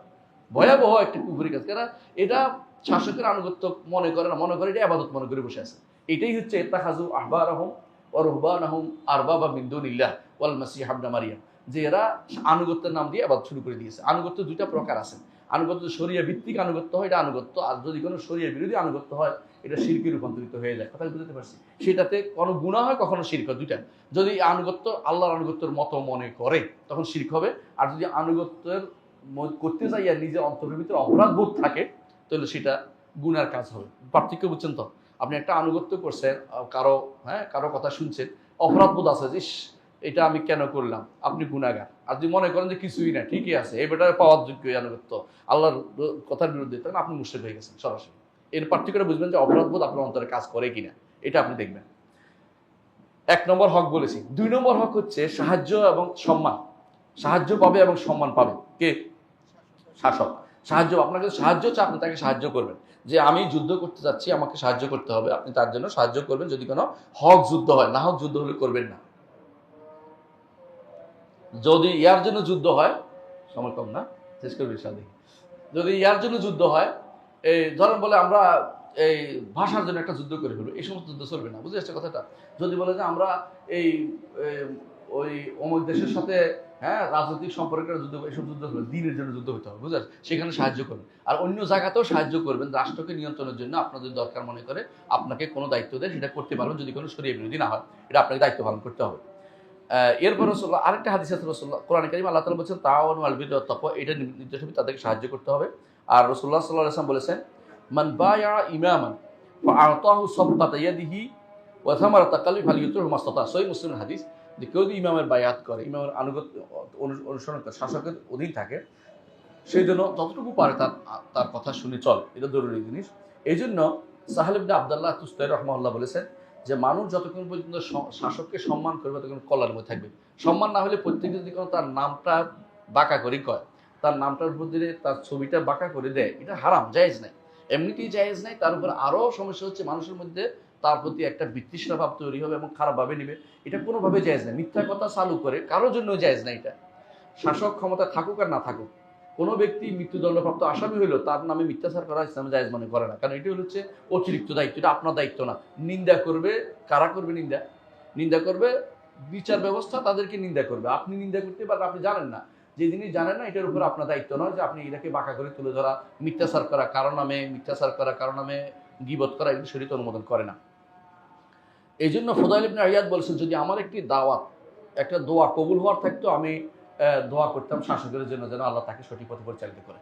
আমরাও দোয়া করবো শাসকের জন্য সঠিক পথে পরিচালিত হওয়ার জন্য, কারণ শাসকরা যদি ভালো হয়ে যায় বেশিরভাগ মানুষে আল্লাহ তাআলা তাদেরও দিন ভালো করে দেন, এটা ঠিক। কিন্তু মানুষ খারাপ হলে শাসকের জন্য দোয়া করে না, মনে করে আমি কি ঠিক করবো, শাসককে ঠিক করবে, আমি ঠিক করে ফেলবো, তিনি ঠিক কোনোদিনই করতে পারবে না, আর জগৎ ঠিক হবে না। তো এই জন্য এটা করা যাবে না। তবে তাদের অন্যায় কাজে জুলুমের মধ্যে তাদেরকে সাহায্য করা যাবে না, এটাও মনে রাখতে হবে, অন্যায় এবং জুলুমেরকে সাহায্য করা যাবে না। এই জন্য একটা হাদিস আছে, রাসূলুল্লাহ সাল্লাল্লাহু আলাইহি ওয়াসাল্লাম বলেছেন, হাদিসটা বলতেছি, হাদিস কাব ইবনে উজরা রাদিয়াল্লাহু আনহু বলেন, হাদিসটি ইমাম তিরমিজি বর্ণনা করেছেন।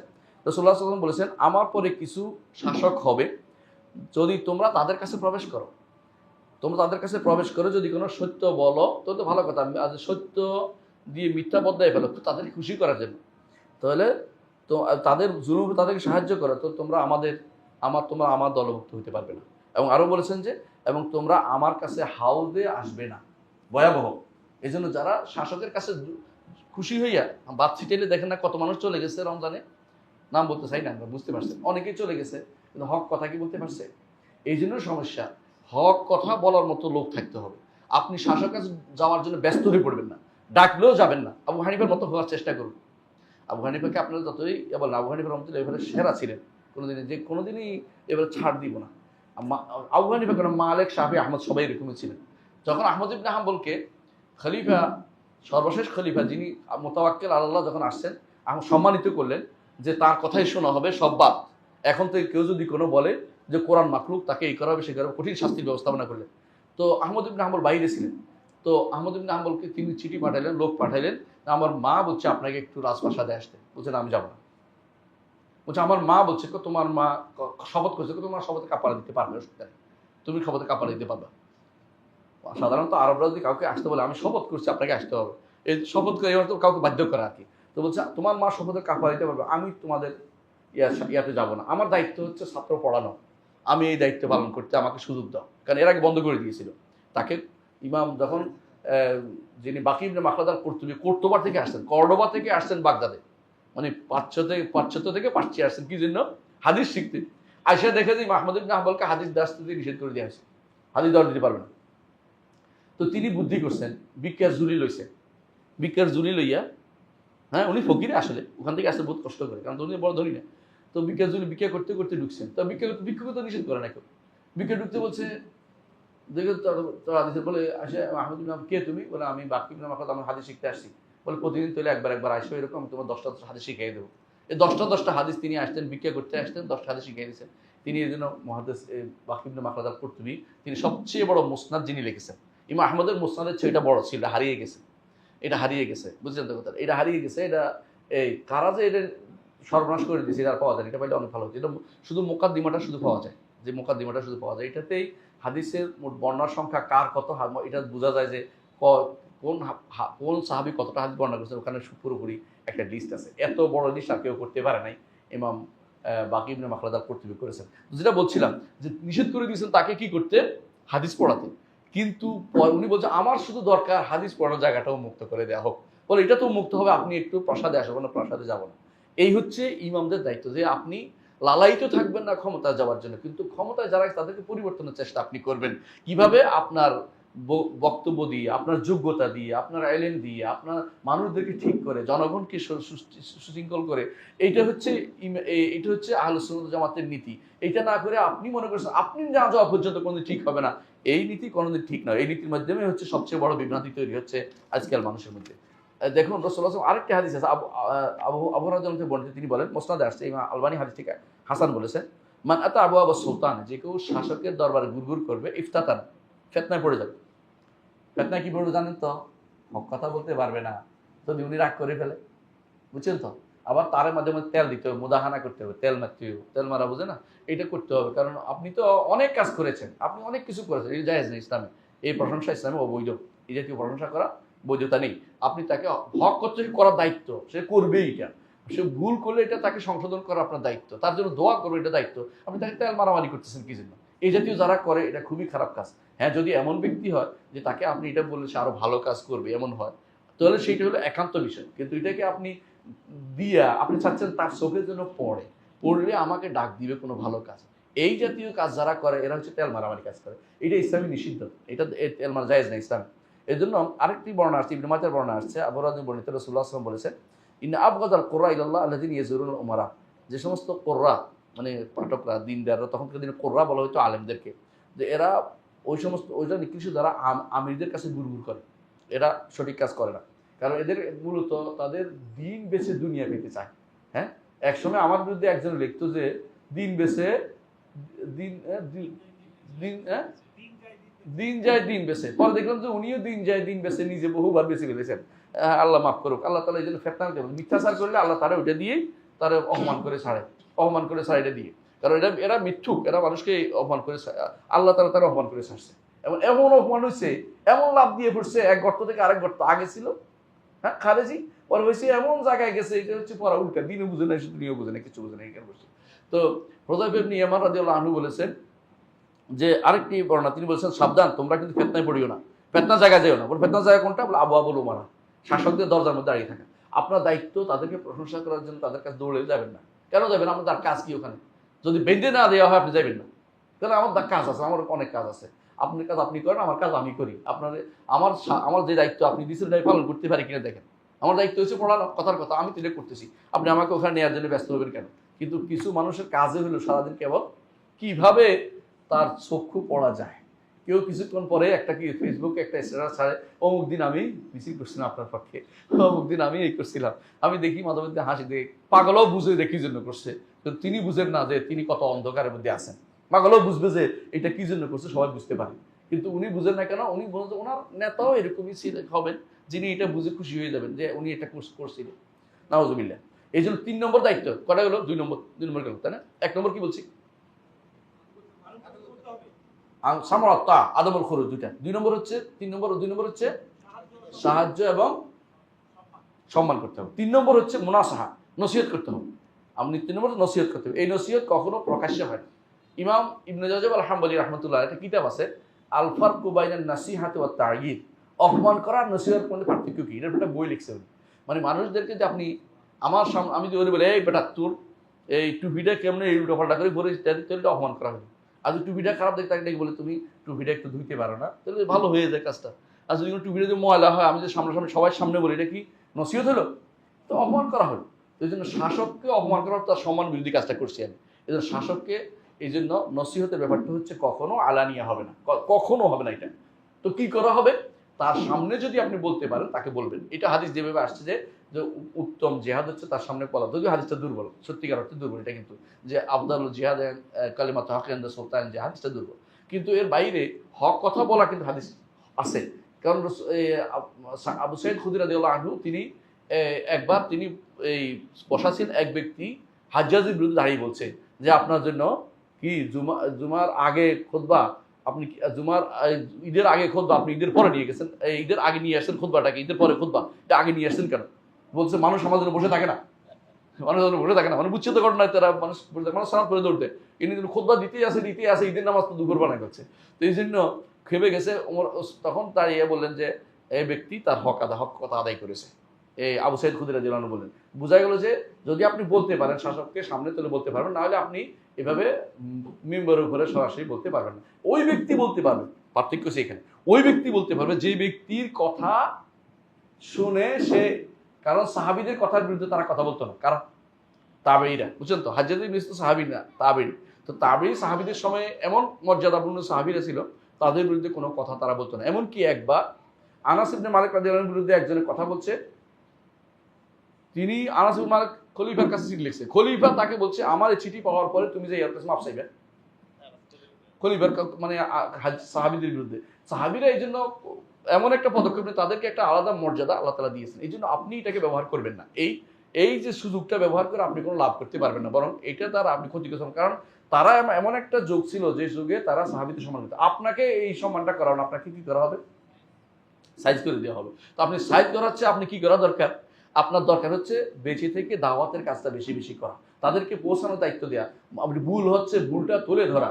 এলজিবিটি কিউ যে কুফুরি মতবাদ, এটা যে মানুষের দুনিয়া থেকে কাফের বানাই ফেলে মানুষদেরকে, এবং জগৎ নিঃশেষ হয়ে যাবে, আপনি এটার খারাপগুলি তুলে ধরেন, এটা কোনো না কোনোভাবে তাদের কাছে পৌঁছবে। এবং এটা যদি ব্যাপক করতে পারি আমরা আলোচনা অন্য কুফুরি, তাহলে এটা কিন্তু মানুষও খাবে না, এবং এটা তারাও বলবো যে এই আইন করে আমার কোনো লাভ নাই, এই দেশের মানুষ এটা চায় না। সোজা কথা এটা। কিন্তু আমাদের দায়িত্ব, আমরা নিজেরা এটা পালন না করে আমরা উপর দিক থেকে যতই চাপাচাপি করি, কারণ শয়তান তো বসে আছে। এদেশে বিদেশে পড়ে আসছে এলজিবিটি কিউর অনুসারী একজন দুজন নাকি, হাজার হাজার লাখ লাখ চলে আসছে। কারণ তারা ওই দেশে দেখে এসে ওই দেশে খারাপ জিনিসটাই নিয়ে আসছে, ভালো কিছু তো আনতে পারে না। কাপড়দের থেকে কি আনবে ভালো? ওই খারাপ জিনিস যে দেখে আসছে যে ওখানে অপকর্ম হচ্ছে, এলজিবিটি কিউ বুঝেন কিনা, মানে ওই যে সমকামিতা, যেটা একবার সহজ কথা এটাই। এইটা যদি কোনো দেখে ওখানে দেখিয়ে আসছে, এখন তারা মনে করে এটা বাস্তবায়ন করতে পেরেছে। এমন কি আশ্চর্য হবেন, ইসলামী বিশ্ববিদ্যালয়ের টিচার পর্যন্ত এর পক্ষে কথা বলে। তো একজন লিখছে, আমার কাছে খুব আশ্চর্য লাগছে, সুন্দর করে লিখছে, যখন বলছে এখন মানা করতে 10 বছর পরে, হ্যাঁ এটা হবে, 10 বছর পর তো তোমার ছেলে সন্তান থাকবে না, এর কি আদর কি হবে? এটা তুমি তো মনে করছো এটা হবে, কারণ এটা হওয়ার তো কিছু নেই। 10 বছর পর তো তুমি এমনি বরবাদ হয়ে যাচ্ছে, তুমি তো বিয়ে শাদী করবে না, কারণ তুমি এলজিবিটি করে করে খাও, নাউযুবিল্লাহ। তো এই জাতীয় যারা করে, মানে বর্তমানে একটা বিশাল গোষ্ঠী আছে, এমনকি এদের মধ্যে কি আছে, এই বিচারপতিদের কেউ কেউ এগুলি করে, একটা বিশাল গোষ্ঠী আছে। এমনকি এদের মধ্যে এই যারা প্রশাসনে আছে, এদের মধ্যে একটা গোষ্ঠী এলজিবিটিকে সমর্থনকারী রয়ে গেছে। এরা কোটি কোটি টাকা নিয়ে নামছে, কথা বুঝছো তো? আর মানুষ টাকা ছিটে এলে, বললাম না একটু আগেই, মানুষ পাওয়ার জন্য ব্যস্ত হয়ে পড়ে। সুতরাং বোঝা যাচ্ছে যে মুনাসাহার জায়গাটা, নসিহতটা অবশ্যই দরকার, কিন্তু নসিহত কিভাবে হবে? একান্ত হতে হবে। আমরা অনেকেই দলিল দেয় যে আবু সাইদ খুদরি রাদিয়াল্লাহু করেছেন, আবু সাইদ খুদরিও ব্যক্তি, আপনিও ব্যক্তি, এবং একান্ত এটা কারণ ছিল, এটা এমন এক ব্যক্তি বলেছেন যে তার কথাটা মানতে তারা বাধ্য ছিল। আচ্ছা, এক নসিহতের দলিল তো আমরা জানি, তাই না? আদ-দীন ওয়ান নাসিহা, আমি শেষ করে বলবো। আর 2 নম্বর হচ্ছে রাসূলুল্লাহ সাল্লাল্লাহু আলাইহি ওয়াসাল্লাম বলেছেন সালাসুল্লাহ ইয়াতাকাদুহুন্না কলবু মুসলিম, আকীদার কথা, এখানে শব্দ এটা সুনান দারমির হাদিস, যে একটা হচ্ছে ইখলাস আমলিল্লাহ, মুনাসাহাতু উলাতুল আমর, লুজুমু জামাআতিন। এটা ওলি আমর শাসকদেরকে নসিহত করা, এটা একটা দায়িত্ব। 3টা দায়িত্বের মধ্যে একটা হচ্ছে ইখলাসুল আমল, আমলকে ইখলাস করা, খালেস করা আল্লাহর জন্য। একটা হচ্ছে শাসকের জন্য নসিহত করা। আর 3 নম্বর হচ্ছে মুসলিম জামাতকে আঁকড়ে থাকা, ভাগাভাগি না করা, দলে দলে বিভক্ত না হওয়া, কোনো ভিন্ন ফেরকা তৈরি না করা। বুঝছেন তো? ভিন্ন ফেরকা কিন্তু বহুত আছে বাংলাদেশে, বিভিন্ন নামে আছে। তো 3 নম্বর হচ্ছে জারির ইবনে আব্দুল্লাহ হাদিসটি, রাসূলুল্লাহ সাল্লাল্লাহু আলাইহি ওয়াসাল্লাম বলেছেন, নবী সাল্লাল্লাহু আলাইহি ওয়াসাল্লাম হয়তো বায়াত করেছে যে আনুস হালিকুল্লিম, প্রত্যেকটি মুসলিমদের নসিহত করার জন্য। তো আরেকটি হাদিসে আছে নসিহত করার পরে রাসূলুল্লাহ, আরেকটি হাদিসে রাসূলুল্লাহ সাল্লাল্লাহু আলাইহি ওয়াসাল্লাম বলেছেন যে নসিহত করলে তার দায়িত্ব আদায় হয়ে গেছে। সে যদি না শুনে, রাসূল এটা বলেছেন, ফাকাদ আদ্দা মা আলাইহি লাহু, তার উপরে দায়িত্ব ছিল সে আল্লাহ আদায় করে ফেলেছে। আমাদের অনেকে মনে করি আমার দায়িত্ব পালন হয় না যতক্ষণ না বাস্তবায়ন, জোর করে বাস্তবায়ন করবো। জোর করে বাস্তবায়ন আমার দায়িত্ব না, আমাদের তো বলা পর্যন্ত। কারণ জোর করার দায়িত্ব হচ্ছে আমি আমার সন্তানের উপর জোর করতে পারবো, কিন্তু শাসকের উপর জোর করার দায়িত্ব আল্লাহ আমাকে দায়িত্ব দেন নাই। যে দায়িত্ব আল্লাহ আমাকে দেন নাই, সেই দায়িত্ব জোর করে নেওয়ার আমার কাজ নয়, এটা আমাকে মনে রাখতে হবে। এই জন্য একান্তে করতে হবে। একটা প্রমাণ হচ্ছে ওসামা ইবনে যায়েদ রাদিয়াল্লাহু আনহুকে, যখন ওসমান রাদিয়াল্লাহু আনহু তিনি গৃহে বন্দী ছিলেন, তো কেউ যায় বললো যে ওসামা ইবনে যায়েদ, কিন্তু আপনি যে বলেন না যে উনি যেন কিছু নসিহত করেন, বলছে আমি যে নসিহত করি তোমাদেরকে বলে করতে হবে? আমাদের শেখ মোহাম্মদ বিন সালেহ আল উসাইমিন বলছেন যে তোমরা বলো যে আমরা নসিহত করি না, আমরা যে নসিহত করি তোমাদেরকে বলে বলে দেখাই দেখাই করতে হবে? আমরা আমাদের শাসকদের নসিহত করি। এখনো আলহামদুলিল্লাহ আপনি যদি সৌদি আরবে দেখবেন যে শাসকদেরকে আলেমরা নসিহত করে, শাসকদের কাছে আলেমরা দৌড়ে আসে, কোনো কিছু হলে শাসক বল নিয়ে আসে। বল তারা মাঝে মধ্যে আমি দেখেছি মালিক ফাহাদ রহমতুল্লাহ আলের সময় আলেমদেরকে নিয়ে আসতো, সপ্তাহে একটা জলসা ছিল, বিন বাজ রহমতুল্লাহ আসতেন, এবং একদিন আলোচনার মধ্যে আমি এত আশ্চর্য শুনেছি যে তিনি ওখানে খান নাই। একটা বিন বাজ রহমতুল্লাহ তার এক ছাত্রের বাড়িতে গেছে, কিছু নাই, দই আর রুটি খাইছেন, কিন্তু বাদশার ওখানে খান নাই কেন? বলছে আগে দাওয়াত আছে, আমার আরেক জায়গায় দাওয়াত খাবো। কিন্তু তিনি ওখানে নসিহত করে গেছেন, ওরা সবাই আসে, ওমারারা। তো ওমারারা বসতো, তিনি মালিক ফাহাদ সবাইকে বসাতে, এখন বসো আমাদের ওয়ালেদ নসিহত করবেন, ওয়ালেদের নসিহত শোনার জন্য সবাই বসে যেত। এইটা ছিল নসিহতের পদ্ধতি পদ্ধতি। কাউকে বলা, সবাইকে বলে দেখা আমি নসিহত করতেছি, আমি আপনাকে নসিহত করতেছি, এটা বলা দায়িত্ব না। মেম্বারের উপর থেকে বলা এটা কোনো এটা মানহাজ সহি নয়, বিশুদ্ধ মানহাজ দায়িত্ব না। আশা করি বুঝছেন। 4 নম্বর, হ্যাঁ 3 নম্বর না 4 নম্বর শেষ, 4 নম্বর 5 নম্বর শেষ করে দেবো। 4 নম্বর হচ্ছে সম্পদ দেয়া। সম্পদ তারা যদি মানে জন অধিকার হচ্ছে যে সরকার যদি সম্পদ চায় তাকে দিতে হবে, সম্পদ দিতে হবে। সরকার যদি সম্পদ রাষ্ট্র চালাইতে পারতেছে না তখন সম্পদ দিতে হবে। আমরা মাঝে মধ্যে এমনিতেই দিই, আমাদের তো একদিনের বেতন নেয়, মাঝে মধ্যে ইউনিভার্সিটি থেকে যে আমাদের 2 দিনের বেতন নেয় বিভিন্ন কারণে, তখন তো আমরা দিই। আপনারাও এটা দিতে বাধ্য। এটা হচ্ছে শাসকের অধিকারের মধ্যে একটা পড়ে। শাসকের আরেকটা অধিকার হচ্ছে যতদিন তিনি যোগ্য থাকবেন ততদিন ক্ষমতা থাকবেন। এটা করে তো অনেকের মন খারাপ হয়ে যাবে, তাই না? কি 5 বছর গেল, হ্যাঁ আমি কব হব 5 বছর গেল গা, তারপর ইয়া দেয় নাই, হ্যাঁ নির্বাচন দিল না। যোগ্যতার উপর নির্ভরশীল। আমি তাই বলে আমি কোনো ফেসিস্টের কথা বলতেছি না, যেটা এগুলো তো জালেম, এগুলো কোনো ইয়ার ভিতরে পড়ে না। কিন্তু যদি যোগ্য হয়, দিনদার হয়, শাসক হয়, সঠিক দিনদার শাসক, তাহলে তার জন্য বদলানোর কোনো প্রশ্ন ইসলামে কোনোদিনই বলা হয়নি। ইসলামিক বদলাইতে কোনোদিন বলা হয় না যে 5 বছর আরেকদিন নিয়ে আসতে হবে, এটা বলে না। এই জন্য কোনো সংগঠনে যারা 5 বছরের দায়িত্বশীল, আমরা বলি যে কেন উনি যোগ্য হলে থাকতেই পারেন, সমস্যা কি? কিন্তু যদি অযোগ্য হয় অবশ্যই বাদ দিতে হবে। অযোগ্যতার বিভিন্ন ক্রাইটেরিয়া আছে। ক্রাইটেরিয়া বুঝেন তো? দাঁড়াইতেই পারেন না আপনি ইমাম, এরকমও আছে। তো এরকম বহুত মানুষ আছে যারা ক্ষতি হয়ে দাঁড়াইছে না, দাঁড়াইতে পারে। আপনারা রাগ করেন না, আবার বাস্তবতা এটা। এটা শরীর, আপনি তো আপনার যোগ্যতা কিন্তু কমে গেছে, কারণ যোগ্যতার মধ্যে একটা হচ্ছে যে তার শরীর সুস্থ হতে হবে, এটা একটা যোগ্যতা। কিন্তু আপনি যদি কোনো আমাদের যে হুজুর মরে গেছে, হ্যাঁ ওই যে চট্টগ্রাম হুজুর একজন আছেন না, উল্টাপাল্টা করে, উনি মরে গেছে, উনি দাঁড়াইতে পারেন না, ওনার যদি কোনো শাসক বানাই দেন হইবে না, কারণ ওনাদের যোগ্যতা অভাব আছে। সালামতুল আলা মানে শরীর সুস্থ থাকা, এটা একটা শর্ত কিন্তু শাসকের, এটা আমরা বলি না, আলোচনা আসে নাই। আলাকুল্লাহ হাল এই 5টি জিনিস হচ্ছে কি দায়িত্ব? জনগণের দায়িত্ব। কার প্রতি? শাসকের প্রতি। আমি আলোচনা এখানে সমাপ্ত করছি। যে সুবহানাকাল্লাহি ওয়া বিহামদিকা আশহাদু আল্লা ইলাহা ইল্লা আনতা আস্তাগফিরুকা ওয়া আতুবু ইলাইক।